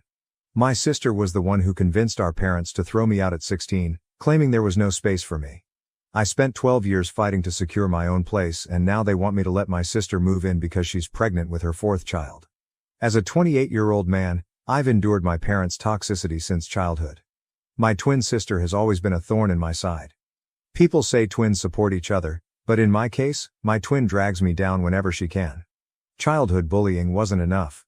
She has reappeared in my life, wanting to move into my house with her family, despite being the one who threw me out at 16. Her narcissism, fueled by our parents' poor parenting, is relentless. They always wanted a daughter and made it clear they would have terminated the pregnancy if it had been just me. I owe my existence to my sister. My sister never missed a chance to flaunt her entitlement. Growing up unwanted in my household was tough. Everything revolved around her. Despite being the same age, I wasn't allowed to touch her toys. She often got new clothes while I only received clothes on Christmas and our birthday. If we didn't share a birthday, they wouldn't have bothered celebrating it. In fact, if I didn't share my birthday with my sister, I wouldn't exist. I got the bare minimum, not out of love, but to save their faces from judgmental relatives. The only positive aspect of my childhood was my grandfather, the only person who saw through their BS. Sadly, he passed away when I was 13. That was the worst day of my life because I had no one to have my back. We lived in a cramped house in the suburbs. My sister and I shared a room, but it felt more like I had a bed and a tiny closet under her room. The entire space was filled with her clothes, toys, and posters. Complaining was not an option, as my parents believed they were doing enough for me. My sister didn't like me being in her room, so I was only allowed in at night to sleep. Even when I was sick, I had to lie on the couch because, as a girl, she needed privacy. I couldn't wait to turn 18 and move out. It seemed my family was even more eager to get rid of me. When we were 16, my sister got pregnant by a 19-year-old loser. His parents had kicked him out after he failed the 8th grade 3 times. My parents got them married, and my dad found him a job as a cleaner at his factory. My father, who works as a mechanic at an automobile manufacturing company, brought him home. Naturally, I had to move out of my room to make space for him. Our house had only 2 rooms and a tiny living area. When I asked if I could sleep on the couch, my father refused, saying he uses it when my mom's snoring becomes unbearable in winter. I was told to find a place for myself. To make matters worse, my loser brother-in-law would say, "Dude, it's not tough to find a place for yourself." My parents threw me out when I was 15, and yet I managed to pull my life together. Now I have a family. Trust me, it gets better out there. I sighed. Yeah, if being a junkie and impregnating a minor means putting your life together, then sure. Most of my relatives lived far away, and my parents threatened me not to show up at any of their places to avoid exposing their toxicity. I asked a few friends if I could crash on their couches, but no luck. Why would their parents allow me in their house when my own parents kicked me out? One classmate living in a garage let me stay for a few months until his parents found out and kicked me out. I slept on a bench on the sidewalk for a few days until the cops rounded me up and brought me home. My parents claimed I had run away. They took me in that night, but my father got me a makeshift tent from a junkyard and told me to set it up in the backyard as a reward for staying silent in front of the cops and not showing up at relatives' places. The tent was still safer than sleeping in the open. Summer was bearable, but winter was brutal. One night, it was so cold I thought I might die from the cold. I knocked on the house but no one responded. Desperate, I knocked on my parents' bedroom window, and my dad yelled from inside not to disturb him or he'd come out and knock me down. I felt so miserable that I wanted to die. I cried the whole night. The next day, I went looking for a job that would provide a place to sleep. A bakery shop needed a worker for their factory about 20 miles away. They agreed to give me a place to sleep and offered me food. They baked at home and needed a helping hand. They offered me to live in their backyard, but I had to clean it up. I agreed. The place was pretty messed up with flour and sugar everywhere, not to mention the rodents living off it. But I was at my lowest point and took the job. I packed my stuff and left. My sister was even happy and said, "Good that you're leaving, we don't have space for you here." No one even bothered to ask where I was going. I cleaned up the place and made it livable. Initially, it was hard to get rid of the rodents that came searching for food, but eventually, I felt comfortable living there. I had to drop out of high school, just a few months shy of the final year exams. My friends urged me to stay in my parents' backyard and finish high school, but I had given up. I focused on my job and lived off my salary. Soon, I realized I needed to upskill to get a better job. I picked up a few skills. My dad is a mechanic, so I grew up playing with his toolbox. It saved my parents from buying me toys, and I also helped Dad with plumbing around the house. I saved up and took a course, eventually landing a job at a car plant. I worked tirelessly to climb the ladder, and now I'm a supervisor. Recently, an old friend was urgently selling his house due to divorce issues and wanted a quick buyer. I was hesitant to buy a 3-bedroom house, but he offered a hefty discount on the market price and allowed me to make the down payment in parts. I jumped at the opportunity. 2 weeks ago, I moved into my new house, and today, I found unexpected guests at my door: my parents, sister, and brother-in-law. It was a shock because I had been no contact with them for years, and they hadn't reached out to me either. This house is nearly 15 miles from their place, So there's no way they stumbled upon it by chance. I'm not in touch with any relatives, either in person or on social media, but I suspect a neighbor might have informed them. I still keep in touch with one of my old neighbors, and he might have seen pictures of my house on Facebook and told my parents. I have no idea how they figured out the exact address, but my dad knew where I worked, so maybe he got it from there. As soon as I opened the door, they barged into my house. Mom and Dad congratulated me and said they were proud of me. I smiled and offered them a chair. I'm still in the process of furnishing the place, so I only have a bed, a few chairs, and a table. My parents sat down and started asking about the house deal.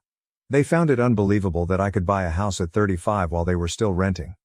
Meanwhile, my sister and her deadbeat husband were casually strolling through my house as if planning to move in. I asked them why they suddenly showed up in my life. They said, "Nothing, just checking on you." Funny, huh? They checked up on me when I needed them the least.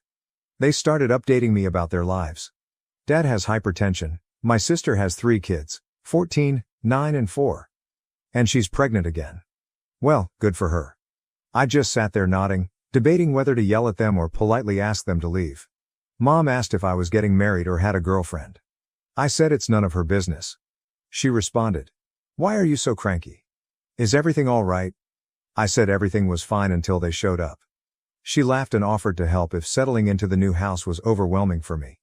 Just then my sister announced, "I've decided we're going to take the bedroom with the attached balcony and bathroom. I'm so excited to have my own bathroom. The kids can have the other room." I flipped out and asked, "What the hell is happening here?" My sister said, "You have a 3-bedroom house and you're a single man. You don't need so much space. You used to live in a tent, so getting a bedroom is quite an upgrade for you. This house is big enough for all of us." My parents cut her off and asked her to attend to her youngest son, who was crying for attention. I looked at my parents and asked them what my sister just said. Dad explained that accommodating 7 people in a small house was getting tough. My sister's eldest son, 14, was sleeping on the couch, the middle one was with my parents, and the youngest with my sister. And now, with another baby on the way, they needed a bigger house. I screamed and Mom said, "You know you have a big house now. Can't you take your sister in?" Before she finished I yelled, "Hell no, I'm not taking anyone into my house." My sister screamed that I owed her for bringing me into this world, the same old story. "Mom and Dad would never have had you if I wasn't there. You owe me a place here. Our house is so crowded I can't even breathe." I replied, "Yes, thanks to you and thanks for bringing me into this world. Now get out." Before anyone could say anything, I asked them to leave. Dad tried his tough approach, raising his voice and saying it was my duty as the man of the house to take care of my sister. I yelled back that I had no obligation to take care of her, but as parents, they were obligated to take care of me, and they failed. He was okay with his grandson sleeping on the couch, but when I asked, he refused and threw me out. I ranted about how I survived with rodents in my employer's garage and lived in a dingy apartment for a decade, but none of them ever checked on me. Mom started sobbing and tried to hug me. I blocked her and asked them to leave. Bill said, "Man up, bro. I've lived that life for years and never complained. You have a big house and you're single. What do you need all this space for?" I gestured for him to shut up. My sister started cussing me for shouting at her husband. I said, "Well then, get out if you don't want me to knock him down." I chased them out of my house without letting them speak another word. I'm fuming with anger. They were always toxic and narcissistic, and now they've turned greedy. But I'm not 16 anymore, blindly following their orders like a puppet. If they keep pestering me, I won't hesitate to call the cops on them. Update: my sister and her junkie husband broke into my house. Some of you asked if my sister offered to pay rent. The answer is a big no. She hasn't and she can't afford rent. She and her junkie husband are freeloaders and child-making machines. They've been leeching off my parents for 12 years, and now they want to do the same to me. It's not like my parents are happy about it. I saw the frustration in their eyes during their last visit. But instead of throwing her out, they're trying to offload those lazy bumps onto me. A week after our first encounter, my mom showed up at my house again. This time she didn't beat around the bush and told me I should let my sister move in with me. I said no way. She repeated the same stuff about how difficult it was to accommodate so many people in a small house, blah blah. Still, it was a no from me. Then she tried to threaten me. I should have seen it coming. She said, "See honey, you live alone in this big house and you're gone for 12 hours a day. What if someone breaks in? If a family lives here, it would be safer for you. Plus, you'll get help with cleaning, dishes and laundry." I said, For the last time, no, and go away. I don't want any of you at my house. A few days later, one of my neighbors told me he saw a pregnant woman with a man and a young boy loitering around my property. They were peeping in through the windows, wandering around the backyard, and it seemed like they were trying to sneak in. He's an old man who sits on his front porch all afternoon. When they noticed he was watching them, they went away. He informed me as a goodwill gesture. I thanked him, gave him my number, and asked him to call me if he ever saw them again. My house wasn't equipped with cameras yet. I had intended to install them over the weekend. Who knew they would break in before then? Just 2 days later, I got a call from my elderly neighbor saying he suspected someone had broken into my house. I rushed home in a panic. He was right. My sister and Bill had broken in through the back window. She said, "We didn't have any other options. You were being a jerk and not allowing us. Now we live here, and you suck it up." I was in shock. How far she went to flaunt her entitlement. Bill came out of the room they had turned into their bedroom and said, "It was pretty smooth, huh?" Without thinking twice, I charged at Bill. My sister stepped in between, and I dragged her aside. I punched him in the face. Their 14-year-old son attacked me with a bottle, and my head started bleeding. The blow wasn't severe, and I was on the verge of blackout, but my rage kept me conscious. They all panicked at the sight of blood. My sister called my parents and told them what happened. Bill and his son started cleaning up the mess. My neighbor called the cops. My sister and Bill started apologizing and begged me to spare their son from being arrested. I said, "All of you are going down with him." The cops arrived and took my statement. My sister denied all allegations of breaking in and assaulting me. She claimed they were visiting my house, her son played a prank on me, and I accidentally slipped and hurt my head. She said I was mad at them and falsely framing them. What a liar. Meanwhile, my parents arrived and forced me to drop the charges. They all ganged up to make me look like a liar, claiming I was using the cops to settle a grudge against my sister. Thank God my neighbor stepped in and gave his statement, and based on that, the cops arrested them. They had to spend the night behind bars because my parents couldn't afford bail. The next day, they were presented for trial. I went to the hospital to get my wounds dressed. The doctor scanned it for internal injuries. I had to take a couple of days off to nurse my wounds. I pressed assault charges against them and also claimed compensation for my losses, and the court agreed that they should bear it. Meanwhile, my parents tried everything to make me drop the charges, but I threatened to sue them for planning the assault. Her son, being a minor, was dealt with according to juvenile law. He got a week in a juvenile facility, and his parents had to pay for restitution, lost wages, and medical bills. My sister and Bill were heavily fined but pleaded to trade part of it for community service. It's been a week since then, and it's been silent. I hope they've learned their lesson and stay away from me. Update 2. It looks like my parents aren't off my back yet. Yesterday, they showed up at my house again. I slammed the door in their face. They stood outside for almost an hour, requesting me to hear them out. Finally, I had to let them in. I wish I could just yell from the window and threaten them like Dad did to me 12 years ago. Anyway, I asked them why they were at my door again. They both started sobbing and said they needed my help. I said if this had anything to do with my sister, then count me out. They said it was about them. Dad said, "You see, I'm growing old and fragile. I cannot work as before. Our house hasn't been repaired in many years. Everything is falling apart." I cut him off and said, "Come to the point." He and Mom wanted to move in with me. As a responsible son, I should take them in. I should have if they were responsible parents, but they were not. I asked what would happen to their house and if they were going to terminate the lease. They said they were going to give that house to my sister. I was like, "Oh cool, you guys have taken an alternate route to exploit me. Earlier you tried to dump my sister on me, that plan failed. Now you want to pile on for one last time. My house is not up for grabs, not for anyone." They said my sister was offering to pay me rent for living in my house, which I could use to pay the mortgage. I said, I don't need her rent. She doesn't need to worry about my mortgage. She should look out for herself instead. Mom started crying that it was becoming very difficult for my sister to make ends meet. She doesn't even get proper sleep because her children sleep in the same room. I said, it's not my problem if she is mindlessly expanding her family without financial planning. They said, what can we say? You're not agreeing to anything. You don't want to take in your sister, and you won't agree to take us in either. You should at least let us move in with you. The house is too big for one person. I replied, I don't plan to remain single forever. They tried to emotionally manipulate me, insisting that I should take care of my aging parents. I screamed, Karma is real. Remember how you threw me out of the house? This is what you get in return. I opened the door for them, and they left with bitter faces. I don't care what they call me, but I'm not going to be a doormat and give in to their demands. Stepmom falsely accused me of assault to block my inheritance at 21. Dad believed her and cut me off. 7 years later, he learned the truth. When I was 21, my stepmother falsely accused me of assault to prevent me from inheriting my father's wealth. My dad believed her and cut me off. 7 years later, he discovered the truth. Hello everyone. My biological parents divorced when I was 9, and they shared equal custody of me. I spent weekdays with my mom, who lived near my school, and weekends with my dad. Despite their separation, both parents were always kind and gentle towards me. While I was sad they were not together, I understood they both loved me deeply. A few years later, my dad met Gina, who would become my stepmother. When I was 11, my dad introduced her to me. She seemed nice, and my dad was clearly happy. He hoped we would get along well. Gina had twin daughters, Emma and Emily, who were 14 at the time. Raised without their father, the twins were quite immature and would throw public tantrums if they didn't get their way.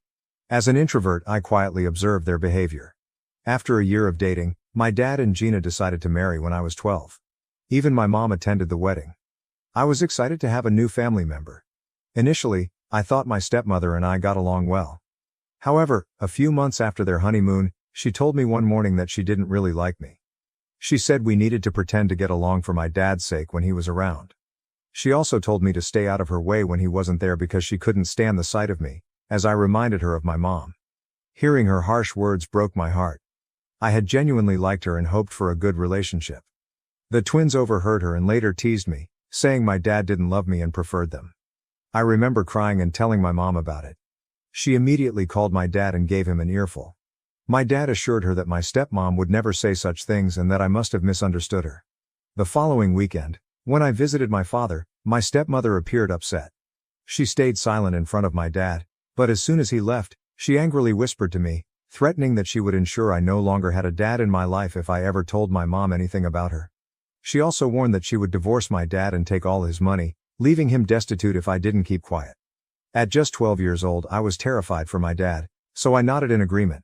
From that day on, Gina made it her mission to make my life miserable in every way possible. Being a child, I felt I had to endure it silently. Whenever we were alone, she would say hurtful things to me and I would stay silent, hoping she would eventually stop bullying me. She would insult my height and weight, calling me ugly. I hoped my dad would notice, but he never did.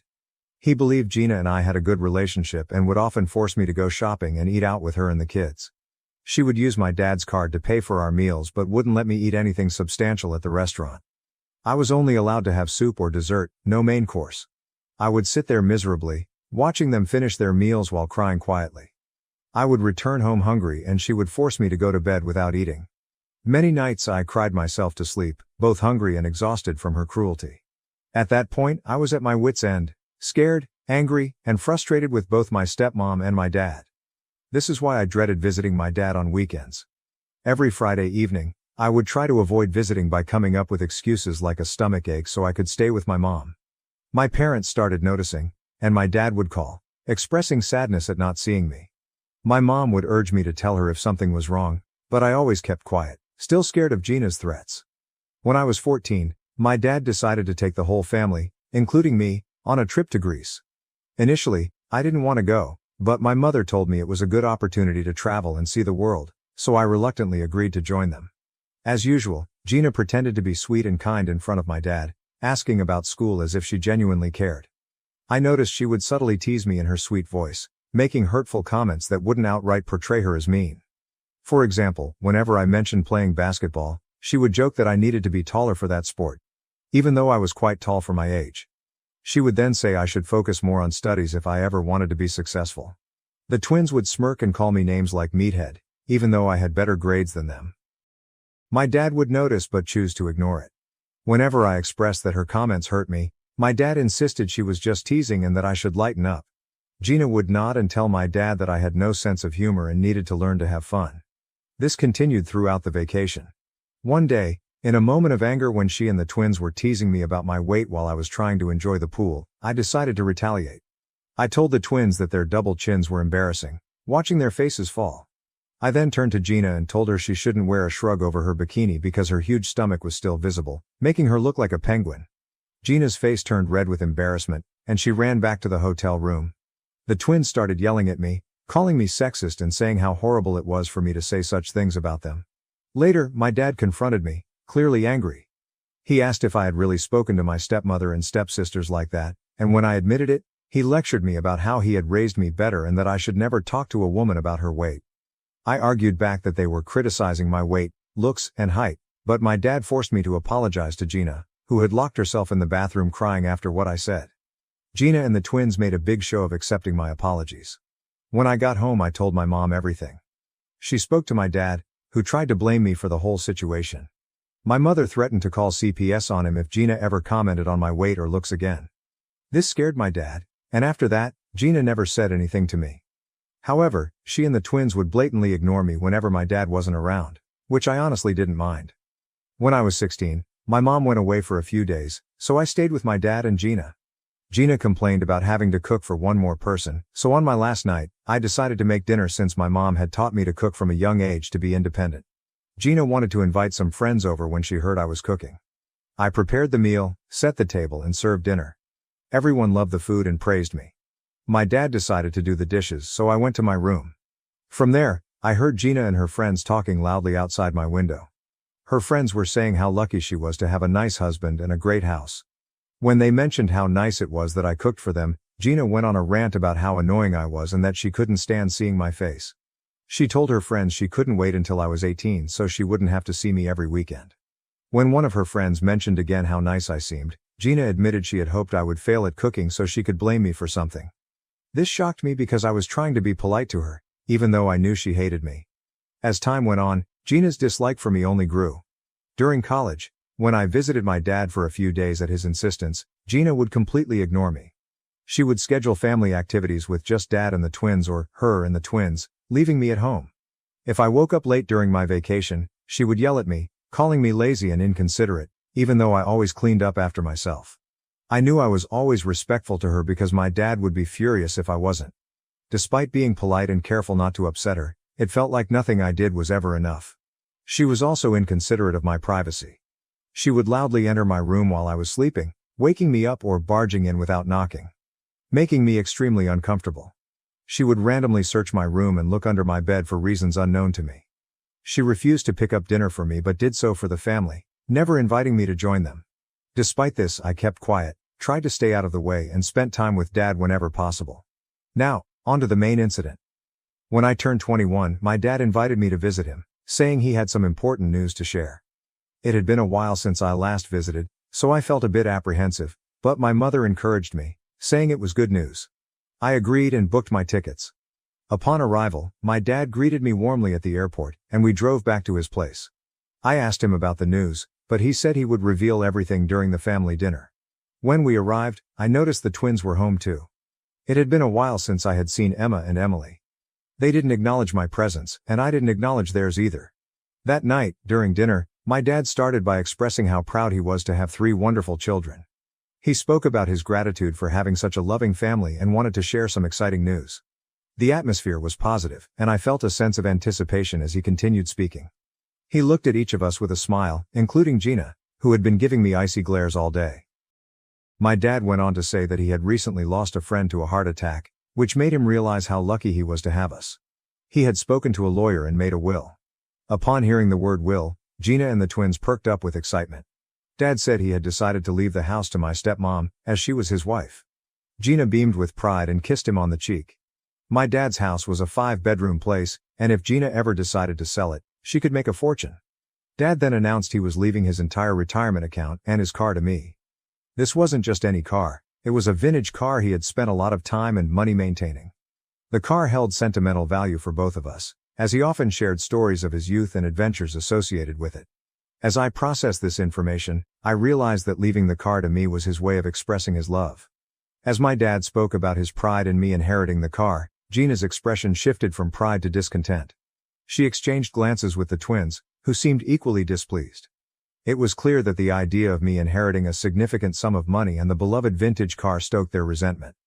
Dad, apparently unaware of the tension in the room, continued to explain how he would leave the joint bank account he shared with Gina to the twins. Since Gina was a homemaker, the money was entirely my dad's. He expressed his wish for the account to be equally divided between them, assuring them they would have money and a house to live in. So they needn't worry if anything happened to him. I thought this arrangement was fair and had no issues with it. However, the twins immediately voiced their disappointment, saying they had expected more. They argued that my dad should also leave them his retirement account, claiming I didn't need it anyway. When my dad questioned their reasoning, Gina chimed in, stating that as a guy I should find my own way, whereas they were women and needed more money for financial security. My dad reminded Gina that he had already taken care of their college funds and now they were also getting a house and a bank account, so they had nothing to worry about. Despite this, Gina kept insisting that I didn't deserve so much money. My dad firmly reiterated that his decision was final. I sat quietly, observing as the argument escalated. Suddenly, Gina burst into tears. We looked at her, startled, and my dad reassured her that there was no need to cry since he had divided everything fairly. Through her sobs, Gina claimed she had kept silent for years to protect the family but couldn't hold it in any longer. The room fell into awkward silence, and my dad and I exchanged confused looks. Despite the palpable tension, he gently encouraged Gina to share what was weighing on her mind. Amidst her sobs, Gina began to recount how, a few years ago, I had supposedly tried to force myself on her, but she had kept it hidden to protect me. I was stunned, completely blindsided by the unexpected accusation. Before I could even grasp what was happening, Gina started elaborating on her fabricated story. She told my dad that after our vacation in Greece, where we had an argument about weight and height, I would constantly stare at her and attempt to enter her bedroom uninvited. I sat frozen in my chair as she continued to concoct tales of how I would try to barge in every time she took a shower or get uncomfortably close to her face when we were alone. She claimed she dreaded having me over every weekend because she feared I would behave the same way with the twins. I tried to defend myself, vehemently denying the baseless accusations and yelling at her for having the audacity to make up such lies, but Gina continued to cry as if she were the victim. She went on about how, as I grew older, I made her increasingly uncomfortable and, on one occasion when we were alone, I allegedly tried to force myself on her. My eyes widened in shock, and the blood drained from my face upon hearing such a serious accusation. My dad looked utterly confused and concerned, his eyes darting between me and Gina, clearly at a loss for words. Gina continued her story, claiming she had suffered in silence for years, afraid to speak up for the sake of the family. I yelled at Gina, calling her a psycho, insisting there was no way I had ever looked at her inappropriately, let alone touched her. Gina yelled back that she was done keeping her silence and needed to expose a monster like me. The twins began shouting furiously at me, accusing me of putting their mother through this and using words like rapist and molester. My head was spinning, and it all felt like a bad dream. I couldn't believe how a pleasant evening had turned into such wild accusations. I looked at my dad for support, but he remained quiet, clearly trying to process everything Gina had said. He asked her if what she had spoken was true, and Gina nodded, asserting that she would never lie to him about his own son and that, as his wife, he should believe her. While I tried to defend myself, my dad asked Gina why she hadn't spoken up earlier. She explained that she feared no one would believe her since I was a minor trying to do inappropriate things with her. As a stepmother who had married my dad, she felt people would dismiss her words. She claimed she had to bear this silently to protect the family. I was crying at this point, begging my dad not to believe her. I never imagined Gina could fabricate such atrocious lies, especially after what she had put me through over the years. Unfortunately, Gina's manipulation had strained my relationship with my dad, and he seemed torn between trusting me and believing his wife. The twins, influenced by their mother's narrative, supported Gina's false accusations and yelled at me to leave their house. I yelled back that it was my dad's place and they shouldn't believe their mother's lies.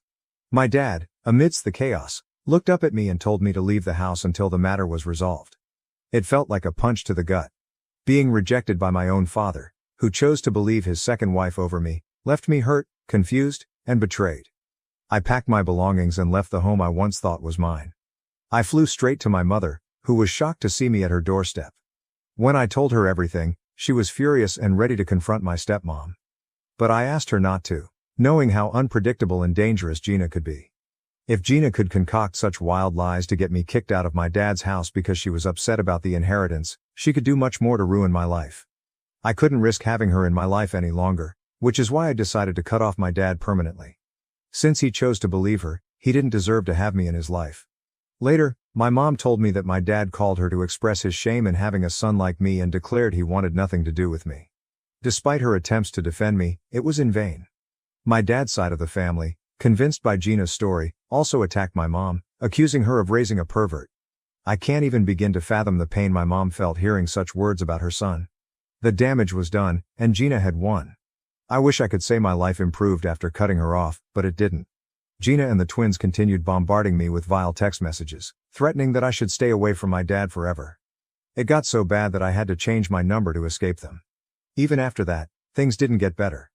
Gina's actions left me terrified of being around any woman, fearing I would be falsely accused again and lose my job and career. I was scared to meet anyone or go on dates. Throughout this ordeal, my mom stood by me and believed me. I went through severe depressive and suicidal episodes, and my mom flew in to live with me for a couple of months to make sure I was all right. Slowly, my mental health improved, and I started to rebuild my life. Eventually, I met a wonderful woman named Mara, who brought joy back into my life. She has completely changed my life and my mom adores her. Mara and my mom mean everything to me, and thanks to them I continue to live my life with purpose. Just a week ago I received a call from an unknown number. Thinking it might be Amazon, I answered. To my shock, it was my dad. I was stunned to hear his voice after nearly 7 years. He sounded old. When I asked how he got my new number, he dodged the question and asked if I was doing okay. I remained silent and then told him not to bother me again since I had nothing to say to him. That's when my dad broke down and started crying. He begged for my forgiveness, admitting how wrong he was to abandon his own son.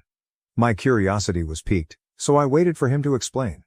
My dad then revealed that Gina had been cheating on him with his best friend for years. When he confronted her with proof, she stopped hiding and confessed she was tired of being married to a pathetic man like him. Gina admitted she had only married him for his money and despised being with him. When my dad pressed her further, she confessed to fabricating all the accusations against me because she hated me and wanted all his wealth for herself and her daughters. As you can imagine, my dad divorced her, and she got nothing from the marriage due to her affair.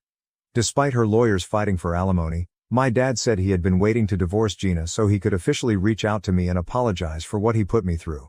He expressed his desire to make up for lost time and rebuild our father-son relationship. At the mention of father and son, I couldn't help but scoff. I told him that he was no father of mine after how quickly he abandoned me for his wife's nasty accusations. I told him I wanted nothing to do with him and that he should stop bothering me. I ended the call and hoped he got the message. Since then, I've been bombarded with calls from my dad and his side of the family, who I don't even talk to, saying that my dad has suffered enough and that I'm just making it harder on him. Their messages leave me feeling conflicted.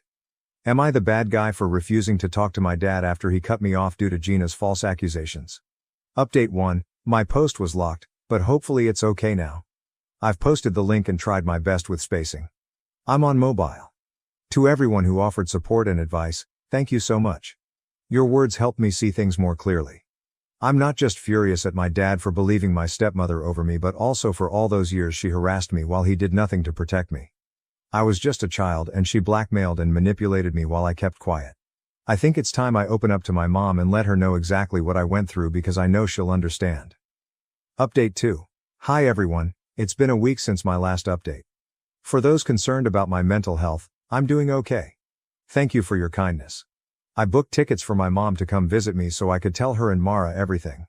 They already sensed something was up. I started by telling them about Dad's contact after all these years, which shocked my mom. She asked why he reached out, and I explained. She had no idea he had gone through a divorce and was furious at Gina for what she put everyone through. Then I told them about how Gina would manipulate me when I was just 12 years old. I recounted how she bullied me when Dad wasn't around and threatened to divorce him if I ever told him. I didn't realize how traumatic these events were until I began to open up about them one by one. By the time I finished, I had tears streaming down my face. Mara and my mom were crying quietly as well. My mom immediately hugged me, repeatedly saying that I shouldn't have kept this all in and that it was okay to share. I cried for half an hour while my mom held me. Mara also told me that no child should have gone through what I did and that it was completely fine if I chose never to speak to my dad again since he should have protected me. My mom nodded, saying I had no obligations to explain anything to my dad because when I needed him the most, he chose to believe his wife over me. The only reason he was reaching out now was that he was lonely and had no family left. That's when I realized they were right. My dad perhaps never really loved me because if he did, he would have never believed I was capable of such things. Since then, I've felt much lighter after sharing my past with Gina out loud with my mom and Mara.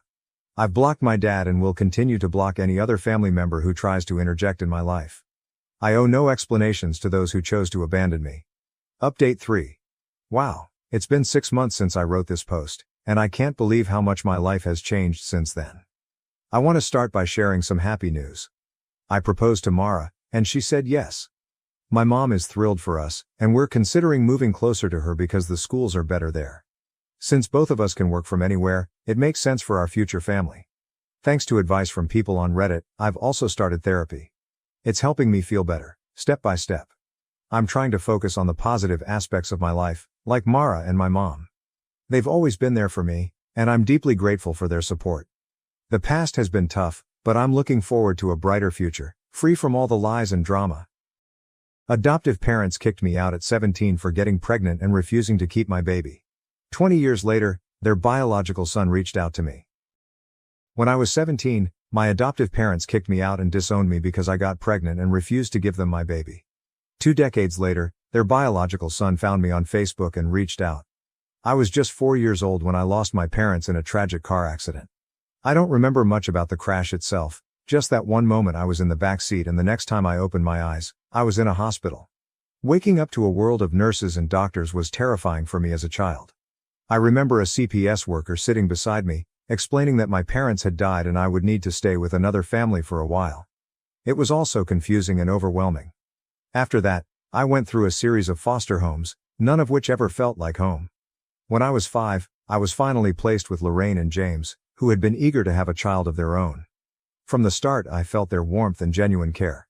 They welcomed me into their home without hesitation, filling the emptiness I had felt from losing my own family.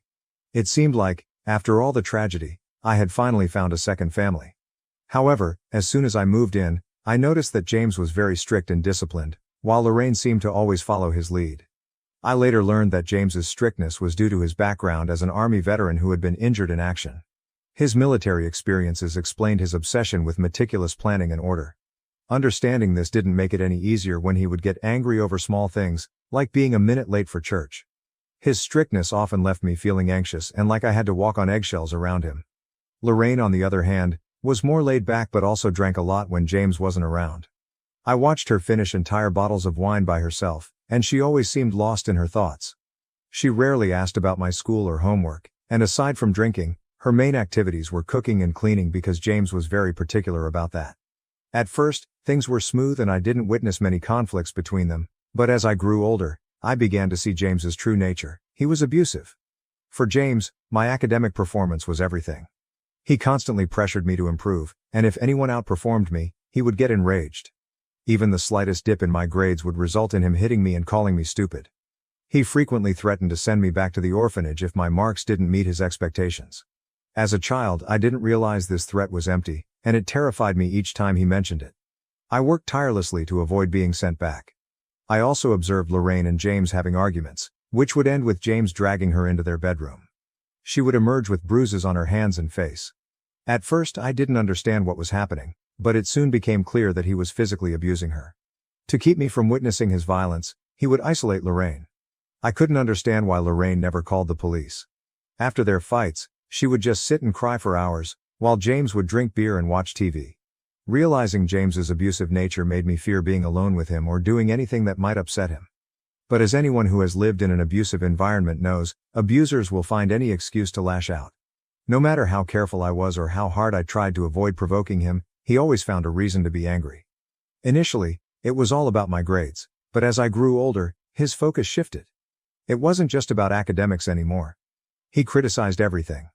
From the clothes I wore to the friends I chose and even any romantic interests I had. He insisted I come straight home from school, claiming that spending time with friends was a distraction and that they would amount to nothing. According to him, I needed to keep my focus solely on my studies. Unbeknownst to James, Lorraine discreetly allowed me to spend an hour with my friends after school.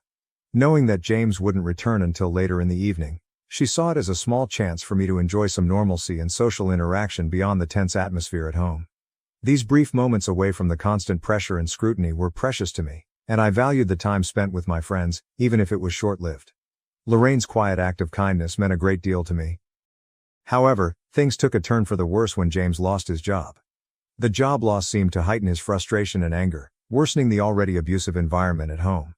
With the added strain of financial instability, James became even more unpredictable and volatile, lashing out over the smallest things. I recall one night when Lorraine had just finished making dinner. As James sat down and glanced at the meal, he erupted into a furious rant about how it didn't meet his standards. He began yelling and slamming the table, berating her and threatening to throw her out if she couldn't cook properly. In his rage, he threw his plate against the wall, leaving Lorraine and me in a state of fear as we watched him. I could feel my whole body trembling. When I finally ate the food, I found nothing wrong with Lorraine's cooking. Over time, James's drinking worsened. With his unemployment and idle days, beer cans accumulated in the living room each morning, which Lorraine had to clean up. I also found myself unable to spend time with my friends as James would harshly criticize me if I was even a minute late coming home from school. At 15, a classmate named Harry confessed his feelings for me and asked me out on a date. Despite my anxiety over James finding out, I was eager to experience a date and explore my feelings as a teenager. So, despite my worries, I agreed to go out with Harry. We met at a local coffee shop after school and spent the afternoon chatting and getting to know each other. That date turned out to be one of the best decisions of my life, as it marked the beginning of our love story. Harry was everything James was not, gentle and kind to everyone, including animals. He would bring me my favorite flowers whenever he could, saving up his pocket money to do so. Having never had a good role model, I didn't expect much, but Harry treated me with the care and respect I had always wanted. James was always a bit suspicious and would question me about whether I was spending time with any boys. I would deny it, silently hoping he wouldn't uncover the truth. Fortunately, not having a phone meant there were no incriminating texts he could discover. Harry and I took great care to keep our relationship private, even avoiding telling our friends to prevent any gossip. Harry understood my fear of James and was willing to keep our relationship a secret. When prom approached, Harry and I decided to attend with our group of friends to avoid drawing any unwanted attention. However, when James learned of my plans to go to prom, he outright forbade it. He dismissed it as a waste of time and refused to buy me a dress. I didn't really care about the dress. I just wanted to enjoy the evening with my friends. I begged him to let me go, reminding him of my good grades and how I had met his expectations. He scolded me, belittling my friendships and insisting that prom was insignificant. Lorraine disagreed and argued with James, believing there was no reason for me to stay home while my peers enjoyed themselves. James insisted that teenagers lacked a sense of right and wrong and that he wouldn't allow me to go out simply to have fun when I could stay home and be safe. Despite my pleas and attempts to explain how important this event was to me, he remained resolute, dismissing my feelings as trivial. He even threatened to lock me out if I tried to sneak out for prom. On the night of the dance, I was the only one who stayed behind, spending the evening crying alone in my room. I was growing increasingly weary of living with James. After high school, it became even harder to see Harry since I wasn't allowed out and didn't have a phone. I asked James for a phone, but he insisted I didn't need one at my age. I argued that I'd be going to college and that everyone had a phone, but he said I'd have to buy one myself if I wanted it. That's when I decided to get a part-time job. Though the pay was modest, it allowed me to earn some money and gain a bit of independence. It also meant I could spend time with Harry without James finding out, using work as an excuse while I met up with him. Eventually, I received the incredible news that I had been accepted into an Ivy League university with a full scholarship. This was a significant accomplishment, as no one from my town had ever achieved it before. James took it upon himself to brag about my success to anyone who would listen, proclaiming how proud he was of me. Despite his constant boasting, he never actually congratulated me personally, instead acting as though my achievement was a reflection of his own success. After receiving my college acceptance, I felt an enormous sense of relief. At last, James had nothing to complain about, as I had fulfilled his greatest dream by securing a spot in a prestigious college with a scholarship. With my job and academic success, he couldn't label me as lazy anymore. His newfound satisfaction led him to agree to buy me a phone and allowed me to use the money I earned from work for college expenses. He even permitted me to hang out with my friends after work. For the first time, I felt like I could enjoy life a bit, just like everyone else. Harry and I knew we'd be separated when we went to college, but we promised to meet up whenever we could. Our intimacy was careful and limited, with both of us taking precautions. A couple of weeks later, I began experiencing unusual symptoms that resembled those of my period, but without actually having it. Being perceptive, I sensed something was wrong with my body, and I found myself craving food at odd hours. Panicking, I told Harry that I needed to take a pregnancy test, and he agreed. I took 3 tests, all of which came back positive. The shock was overwhelming, and I collapsed on the floor, crying uncontrollably. It felt like I was living through one of my worst nightmares. Harry tried to comfort me, but I was trembling with fear. I knew that if James discovered I was pregnant, especially right before college, he would react with unimaginable anger. Harry reassured me that the decision was entirely mine and that he would support me no matter what. He suggested talking to his parents first and then approaching James together to prevent any violent reactions. Given my difficult home situation, Harry was genuinely concerned for my safety. His parents were incredibly understanding. His mother embraced me and comforted me, saying that such things happen to many people and not to worry too much. They agreed to come to my place to help break the news to James. When Lorraine and James were informed of the pregnancy, they were utterly shocked. Lorraine asked me twice if I was certain, and I confirmed with the results from multiple tests.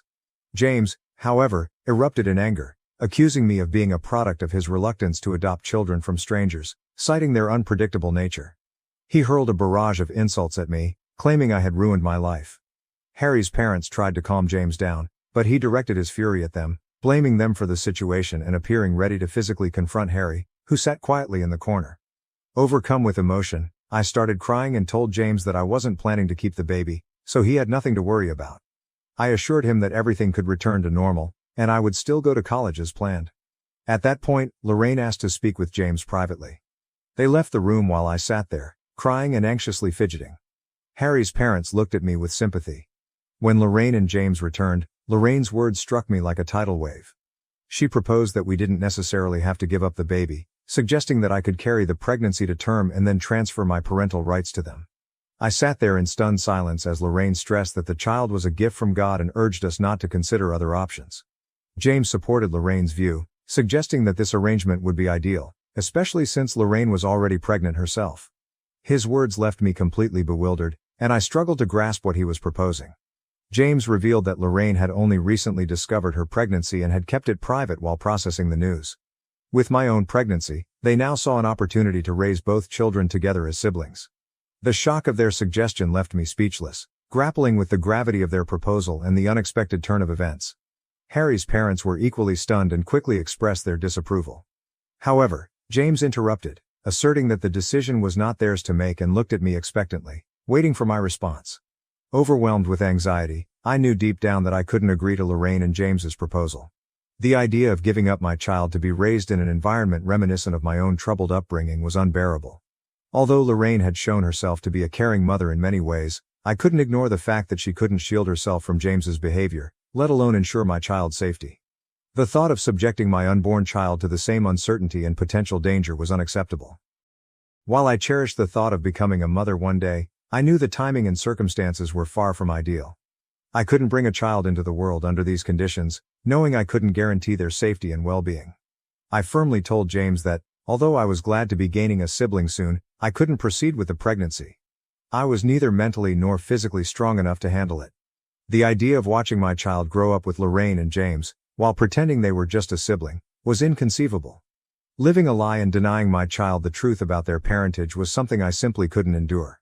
When I shared my decision, Lorraine broke down in tears, expressing her disappointment that I couldn't do this for her despite all the sacrifices she had made for me. James, visibly enraged, got up and began pacing the room. I tried to explain my stance, but they refused to understand. Harry's mother stepped in, supporting my choice and offering to arrange an appointment with a gynecologist to move forward with the procedure. Lorraine's crying intensified, and James started shouting, asking if I was satisfied now that I was causing her so much pain. He then demanded that I pack my things and leave the house. My shock was palpable as James declared he was fed up with me, accusing me of being ungrateful and selfish for not giving them my child. Harry's parents gently urged me to pack up quickly, clearly troubled by James's volatile behavior. I hurried upstairs to gather my important documents, photo albums, and as many clothes as I could. When I came back downstairs, James warned me to take whatever I could carry because he planned to throw out and burn the rest of my belongings the next day. I tried to speak with Lorraine but she wouldn't even look at me. As I left, James told me I should never come back. I was bewildered and heartbroken, unable to understand what I had done to warrant such ruthless rejection. Harry and his parents generously offered me a place to stay, and I returned to their home. The following days were a blur as they took me to the gynecologist, where we scheduled the necessary procedure. It was a difficult decision for both me and Harry, but given the circumstances, we knew it was the best choice for our future. After the procedure, I spent a few days recovering with Harry by my side, offering unwavering support. He and his parents were incredibly kind and did everything they could to help me through this challenging time. Throughout this ordeal, James and Lorraine never reached out to me. When the day came for me to move into college, I texted James, hoping he might have forgiven me by then.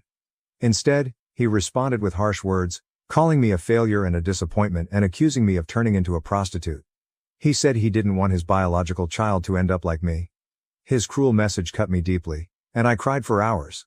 They had been the only parents I knew, and now, with their own children on the way, they had severed ties with me. My college years were challenging but ultimately rewarding.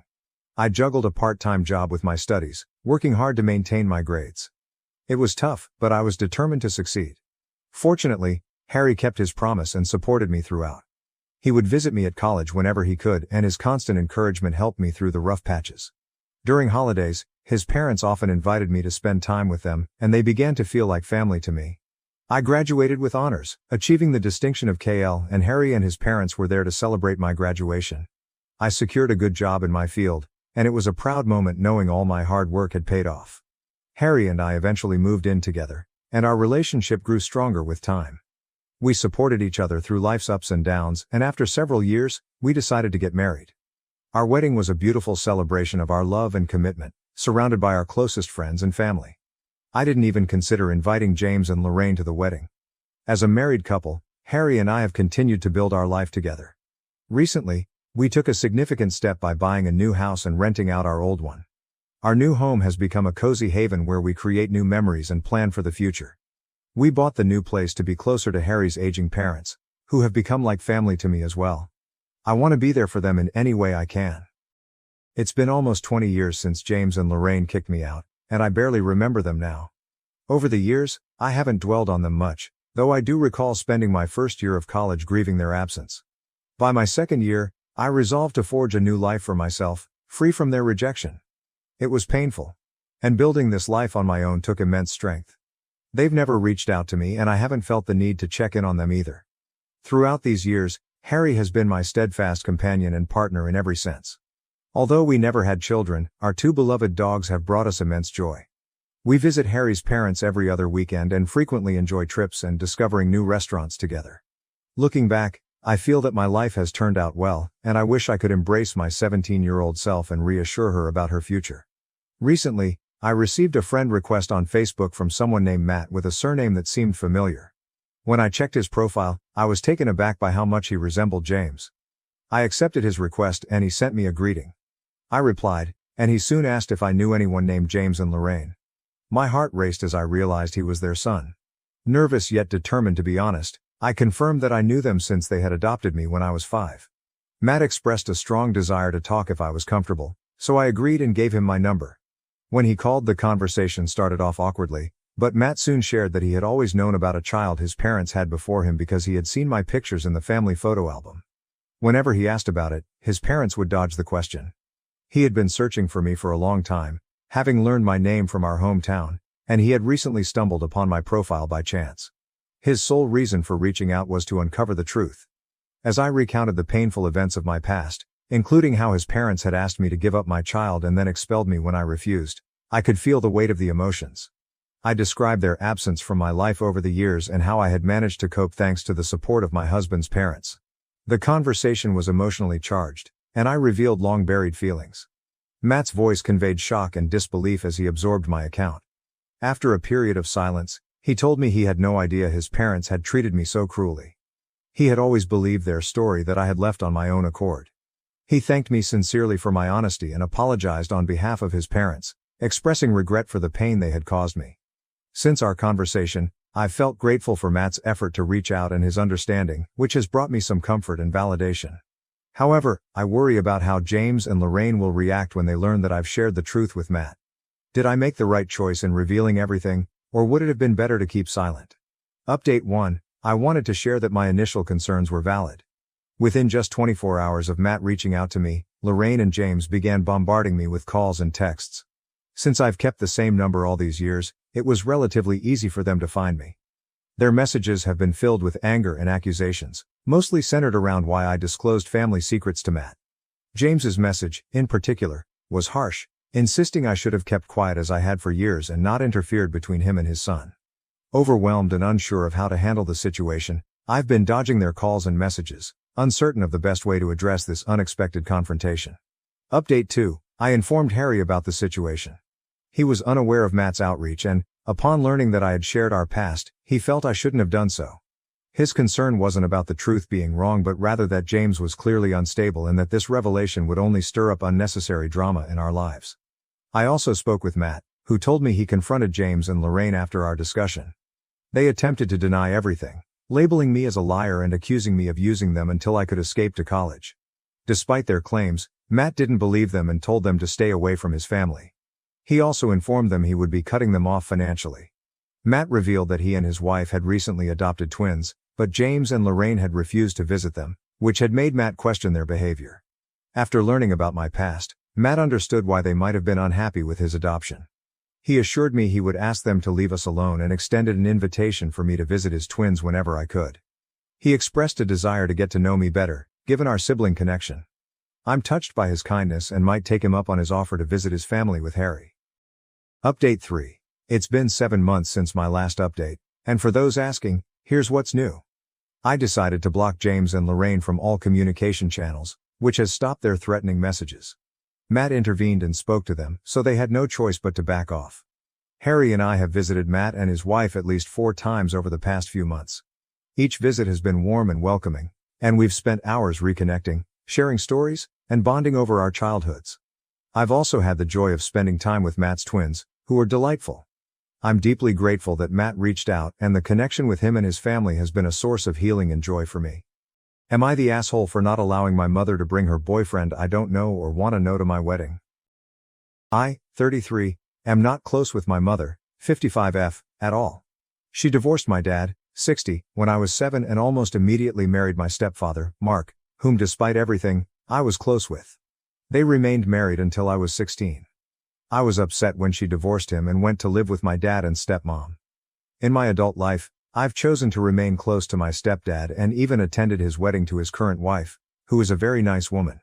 My dad and my stepmom are great people. Since her divorce to my stepdad, my mom has been in and out of relationships, each time claiming this guy is the love of her life until they do something she doesn't like and they aren't the love of her life anymore. Both divorces with my dad and my stepdad were for very petty reasons. Dad, I think because he wouldn't allow her to get a new car because the budget was tight. I think the one that lasted the longest was 6 years and I think it's the current guy she's with, according to my sister. After I left home, she never did anything with me without her boyfriends. When I was 25, she broke up with her boyfriend and tried to cry to me about it. After working with my therapist, I set the boundary with my mother that if she wasn't willing to do anything with me without her boyfriend to not bother and I didn't want to talk about her love life. She was very hurt and we fell out for a while but she came back around a year later and has respected my rules since, but we only get together about 3 or 4 times per year. I understand that my mom's relationships and love life are important to her so I respect that we don't get together often. Fast forward to this year, I'm getting married to my partner, 35M, of a decade in October. It's a small intimate backyard wedding and reception, BBQ. We live in a rural area and our backyard wedding will have roughly 40 people. My dad, stepmom, stepdad and his new wife have all been invited. My mom asked if she could bring her boyfriend. I said no because I don't know him. My mom asked if she could bring him to meet me so I could meet him before the wedding. I said no and that I still had no interest in meeting her boyfriends. She said she understood but she felt it was unfair that I wasn't allowing her a +1 to my wedding when my dad and my stepdad were allowed to bring their spouses. I told her that the difference was that I knew their spouses. She wanted to know why I was so adamant about refusing to get to know her boyfriend. I explained to her that I saw no need since she'd just break up with them and move on to someone else eventually as she has always done before. She started to cry and told me I was being unreasonable and treating her as if she's a witch ****. Both my fiancé and my sister feel like I should suck it up for one day and let her bring her boyfriend so she can be comfortable there. I'm seriously considering it but I wanted to know if I'm TA here for sticking to my boundary at my wedding and what your thoughts are. Update. After reading everything here, I've decided to email my mother and invite him. I was already leaning towards telling her that he can come when I post it. I decided to set some ground rules for my mother. He is there as a +1 to my mother only. I made it clear to her that he is not my family and he is not my stepfather, so I will appreciate her not telling other people at the wedding he is my stepfather. Mark is my stepfather and he will be there. He is not to be in any family photos. In fairness, my stepdad Mark won't be in any family photos either, only my mom, dad, stepmom, and my siblings. He is not to approach me at any point during the wedding and reception. This does not change my previous boundaries. I'm only allowing him to come for her own comfort and to create a sense of fairness. I respect the fact she is in a relationship but that her love life has nothing to do with me and I wish to keep it that way. I told my mother that these are my terms for him being at my wedding and my terms are final and that I hope she can respect the fact that I'm trying to be reasonable. I use this opportunity to remind her of the reasons I put the boundary up in the first place. These reasons included forcing me to do activities with her shorter-term boyfriends in the past, forcing me to only discuss her love life while showing no interest in my life, and putting her relationships above her own children. If she responds, I'll let everyone know. Update 2. My mom called me within 10 minutes of getting the email. She thanked me for allowing him to come and said they would abide by my terms. She said she felt really hurt that her actions during her midlife crisis are why I'm refusing to meet her current boyfriend, who she says she's been with for 7.5 years, and that she thought things would eventually calm down enough where I would be comfortable meeting him. She said she now realizes that it will never happen. I told her that I'm firm on my stance. I think she started to cry but she said she understood and only wants him there because being around my dad and stepdad and their new wives, my dad has been married for 23 years and my stepdad for 12, makes her anxious and he helps keep her calm. She said she respects my stance and said it's her own fault I feel this way. I felt this may be the start of a guilt trip so I politely ended the call. Verdict, not the asshole.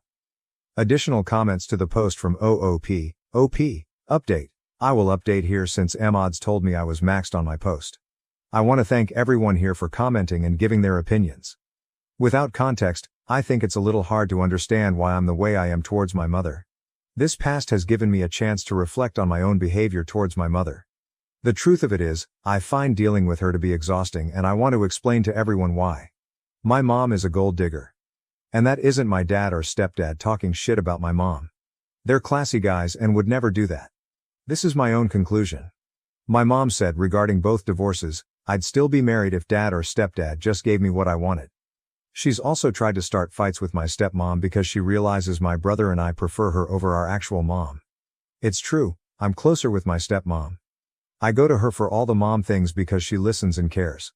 My stepmom doesn't make everything about her. I believe my mom suffers from main character syndrome and expects to be the center of attention at every event, and if she isn't, she gets drunk, which leads me to my next point. My mom is an alcoholic. She was in a DUI 8 years ago and crashed into another car. Thank goodness no one was hurt. She doesn't drive anymore, lives in the city an hour away and uses public transportation, but she still drinks a lot. At her height, she drank roughly 3 bottles of wine per day. I don't really know or care if it's more or less now. One of the other boundaries I set is I won't be around her if she's been drinking because that just stresses me out more. I'll be honest, I'm anticipating she's going to cause a drunken scene at my wedding. She slept with my brother's best friend 8 years ago when they were 21. This was a boy who my brother had known since preschool and this ruined the friendship. 8 years on and my brother will never forgive her for it. My mom thinks my brother needs to get over himself and that she did nothing wrong. Technically speaking, she didn't do anything illegal and everyone was a consenting adult, but it still felt so wrong that she slept with someone my brother was so close with. It's why I don't really want my partner around her. She dates younger guys. This current boyfriend is 10 years younger than her, which is a little better. I don't judge her for dating younger guys, that's okay. It's not okay to sleep with someone you watched grow up. This whole post helped me see just how exhausted I am by her. I realized I don't want to deal with her BS anymore. I also agree that I have maybe at times shown it by being TA and being unfair and unreasonable towards her. I just don't like myself when dealing with her. It puts me in a bad mood. However, the idea of having her more in my life makes me nauseous, but I want to keep the peace with the larger family, grandparents, aunt, uncle, etc. I've decided to take a page from my youngest brother's book and keep contact with just family functions. He's cordial to her at family events and keeps the peace when he's around her. But he keeps his distance and won't see her outside of a family event. So I'm going to do the same. I realized she could get sober, go to therapy, and change her entire life around, but I'm still going to see the woman who drinks all the time, sleeps with my brother's friend and just treats people like garbage. It's not fair to anyone. Not me for having dealt with her, And not her if she ever did or was actively working hard to change her life. I do want to make sure she's taken care of, fine and healthy, but I also want to not be emotionally involved anymore. Figuring that out is above Reddit's pay grade. Relevant comments from OOP, resident_test_2107. Honestly, I think you need to distinguish the hurt you felt as a kid when she broke up with your two father figures from what would happen now if they broke up. You're an adult, not a kid. Her breakups are her business, and don't impact you directly. Expecting someone to come to a wedding with her two exes there with their new wives is a lot. Expecting her to suck it up to put you first feels like you're trying to play out some drama and feelings you have left over from feeling hurt and abandoned as a kid by her breaking up your home. Divorce happens, it sucks for the kids, but so does an unhappy marriage. Feels like time to go back to therapy. OP, in my early 20s, she used to call me whenever she had a breakup and expected my sister and me to be emotionally supportive. She wouldn't spend time with me without her BFS around. She was insisting I meet some guy, who typically is a lot younger than her, like late 20s, or early 30s, which is good on her but still weird for me. She was dating for a few weeks. They'd break up after a year and she'd immediately find someone new. Wash, rinse, repeat. This was the pattern from when I was 19, 25. I always had to spend time with both of them. All she would talk about is her relationship. She would never ask me about school, my job or my relationship. She's only met my partner twice. There's a lot more I can add about how my mom constantly prioritized her relationships over being a parent, but they aren't pertinent to this story.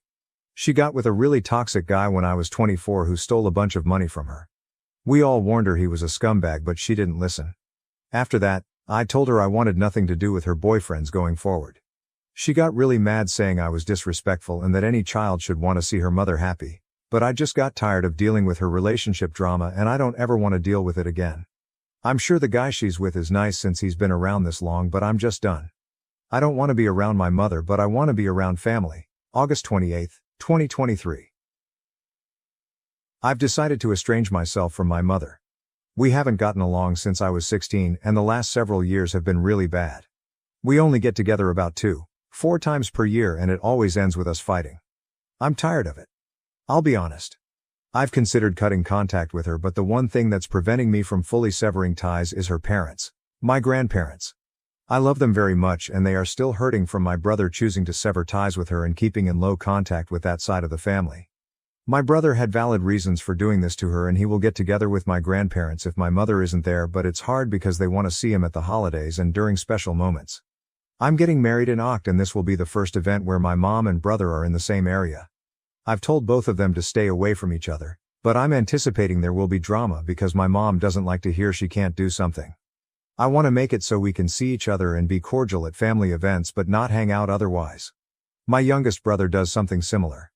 I don't want to write her a letter because I fear that will cause more drama, but I expect she'll eventually call and want to do something with me, but I want to say no unless it's at a larger family function. How should I do this? My mother thinks she's entitled to alcohol at my wedding, September 23, 2023. My fiancé, 35M, and I, 33NB, are getting married in 2 weeks in our backyard. We will be having a catering spread for our reception afterwards. We decided to have a dry wedding for 2 reasons. My mom is an alcoholic who is known for making a scene when she gets drunk, and my fiancé has a brother who binge drinks and has had alcohol poisoning on more than one occasion. He doesn't drink all the time, but if he starts he can't stop until he either passes out or someone physically restrains him from getting more. I also have an uncle, mom's brother, and a stepdad who are in recovery and don't need the temptation. Neither fiancé and I are big drinkers, so we decided to just avoid any problems and just have a dry wedding. We will have a less dry reception party, honeymoon with some of our friends later on. All of our families have been supportive. My uncle was especially grateful to us for doing this since he takes his recovery very seriously and has been 7 years sober. I sent out wedding invitations 4 months ago and said it would be a dry wedding and asked people not to bring alcohol. Now today I get this call from my mom, who I also sent an invitation to 4 months ago. Mom, is it true you're not having alcohol at your wedding? Me, yes. Fiancé and I decided we didn't want alcohol during our special time. Mom, that's so silly. It's going to make your wedding boring. Me? Well, I'm sorry you feel that way, and I have made our decision. We want everyone to feel comfortable at our wedding. Mom. Clearly you don't care about my comfort. What if I want to have a little drink to pass the time? Me. Like you did at a different uncle. His wedding where you got so drunk and made a horrible scene calling uncle's wife a gold digger. Mom, it wasn't my fault, they made the drinks there too strong. Me. Right. I really wish you would address this need to have alcohol wherever you go. Mom, I don't need to have alcohol. I just think your wedding will be boring without it. You want to have a fun wedding, don't you? Me. It will be a fun wedding. We don't need alcohol to have fun. Mom, this is so stupid. Why should everyone else be punished just to make it comfortable for a few people? It seems like you care more about uncle and stepdad than anyone else. Me. Or maybe I just want to avoid any scenes. Mom, I just told you that wasn't my fault. Me, just like your DUI isn't your fault? Mom, how dare you bring up that difficult time in my life? I was going through a lot emotionally. What the hell is wrong with you kids? You need to mind your own business. If I want to drink, that's my business. Me, well, my wedding is my business. We do not want alcohol there. That's final. I can't stop you if you decide to pregame my wedding, but I've already made it clear to uncles and brothers that if you cause a scene that you are to be made to leave. Mom starts crying. Why do you kids hate me so much? What did I ever do to deserve to be treated like this by my children? Me, are you really ready for me to go down that list? Mom, none of you understand. None of you will ever understand. I'm the mother of the bride, I should be treated better than this. Me. I think I've treated you pretty well during this process. I've acquiesced to your boyfriend whom I don't even know coming to my wedding. I've even given in to some of your other demands. So please tell me how you've been mistreated. Mom, you didn't invite me to go dress shopping. The mother of the bride always goes dress shopping with her daughter.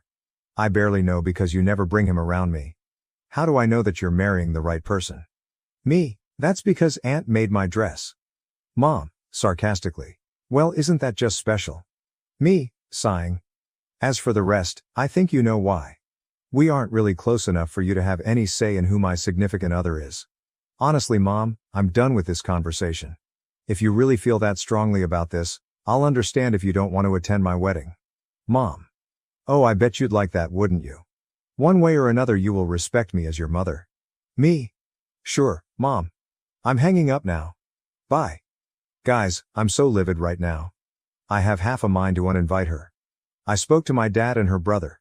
My uncle thinks her drinking is getting really bad again and has been wanting to hold an intervention. I told him I'm focused on the wedding right now, but that I definitely agree this was out of line and something needs to be done. What should I do? I don't want her ruining my wedding, but I'm so tired of dealing with this. Sorry, this is probably above Reddit's pay grade, but I just needed to vent. Update, I sent a text reiterating the rules. She said she knows where she isn't welcome and said she won't attend.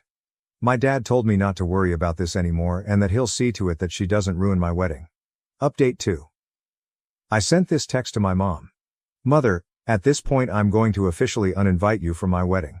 I'm not going to allow you to change your mind, and I'd prefer it if you do not come to my wedding at all given your poor behavior. At this point, I've decided I don't want any further contact with you unless you decide to curb your toxic behaviors and drinking. I wish you the best, I hope you can find a way to heal, but I can't do this anymore. I'm sorry if this hurts you, but I can't handle you in my life anymore. If you try to force the issue, I'll be forced to take legal action up to and including contacting law enforcement. Please don't contact me again. I went to delete her from my Facebook page only to find a post that she had just written saying how being a mother is a thankless job and how she doesn't understand how she raised rude and judgmental kids. She ended it by saying she hopes her kids get over themselves someday. I'm done. This sucks, but it's been a long time coming. My head hurts. Small update, September 24th, 2023. Firstly, I want to thank everyone for their support. You have no idea how much your love and constructive comments mean to me. I'm glad I'm not alone. It's not a huge update, but I guess my grandparents and uncles have had enough. They've decided to stage an intervention next weekend.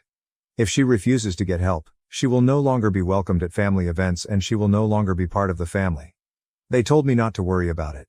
My sister will go as she's the only one of her children that even has a real relationship with her, but even my sister said that if she doesn't get help, she will cut her off too.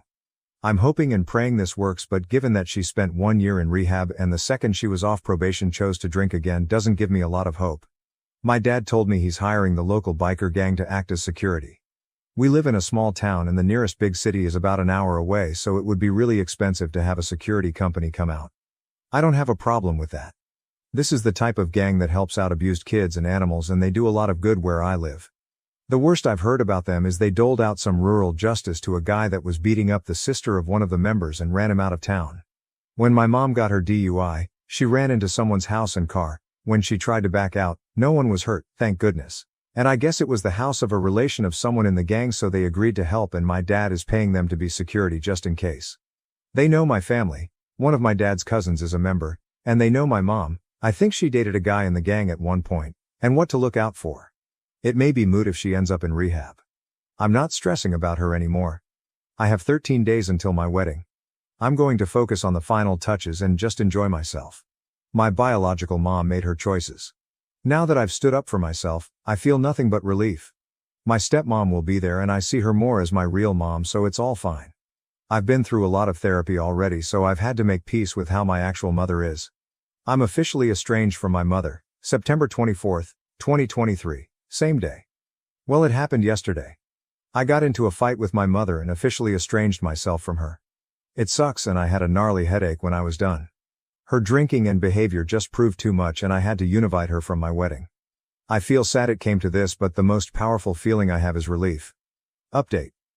My mother thinks she's entitled to alcohol at my wedding, September 30th, 2023.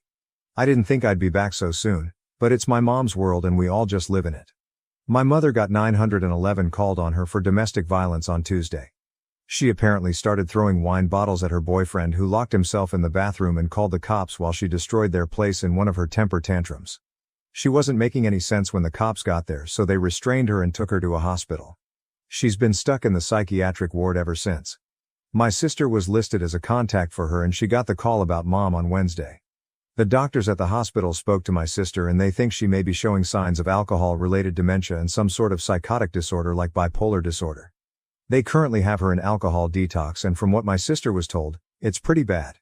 They won't allow her visitors until she's out of detox, not that anyone really has a desire to visit her anymore. My sister and I decided enough was enough, and we petitioned for guardianship for her yesterday at the request of a social worker who interviewed my sister, my uncles, my grandparents, and myself. A guardianship means they can hold her while it winds through the system rather than her being released after 72 hours. My grandmother's upset as she thinks all of the issues should be kept in the family and the state shouldn't step in. My uncles and grandfather are on the side of having a guardianship. As far as they're concerned, she's not welcome in the family anymore, and they won't allow her to continue to take advantage of anyone in the family anymore. My sister and I say let her be a professional's problem and let them figure out what to do with her.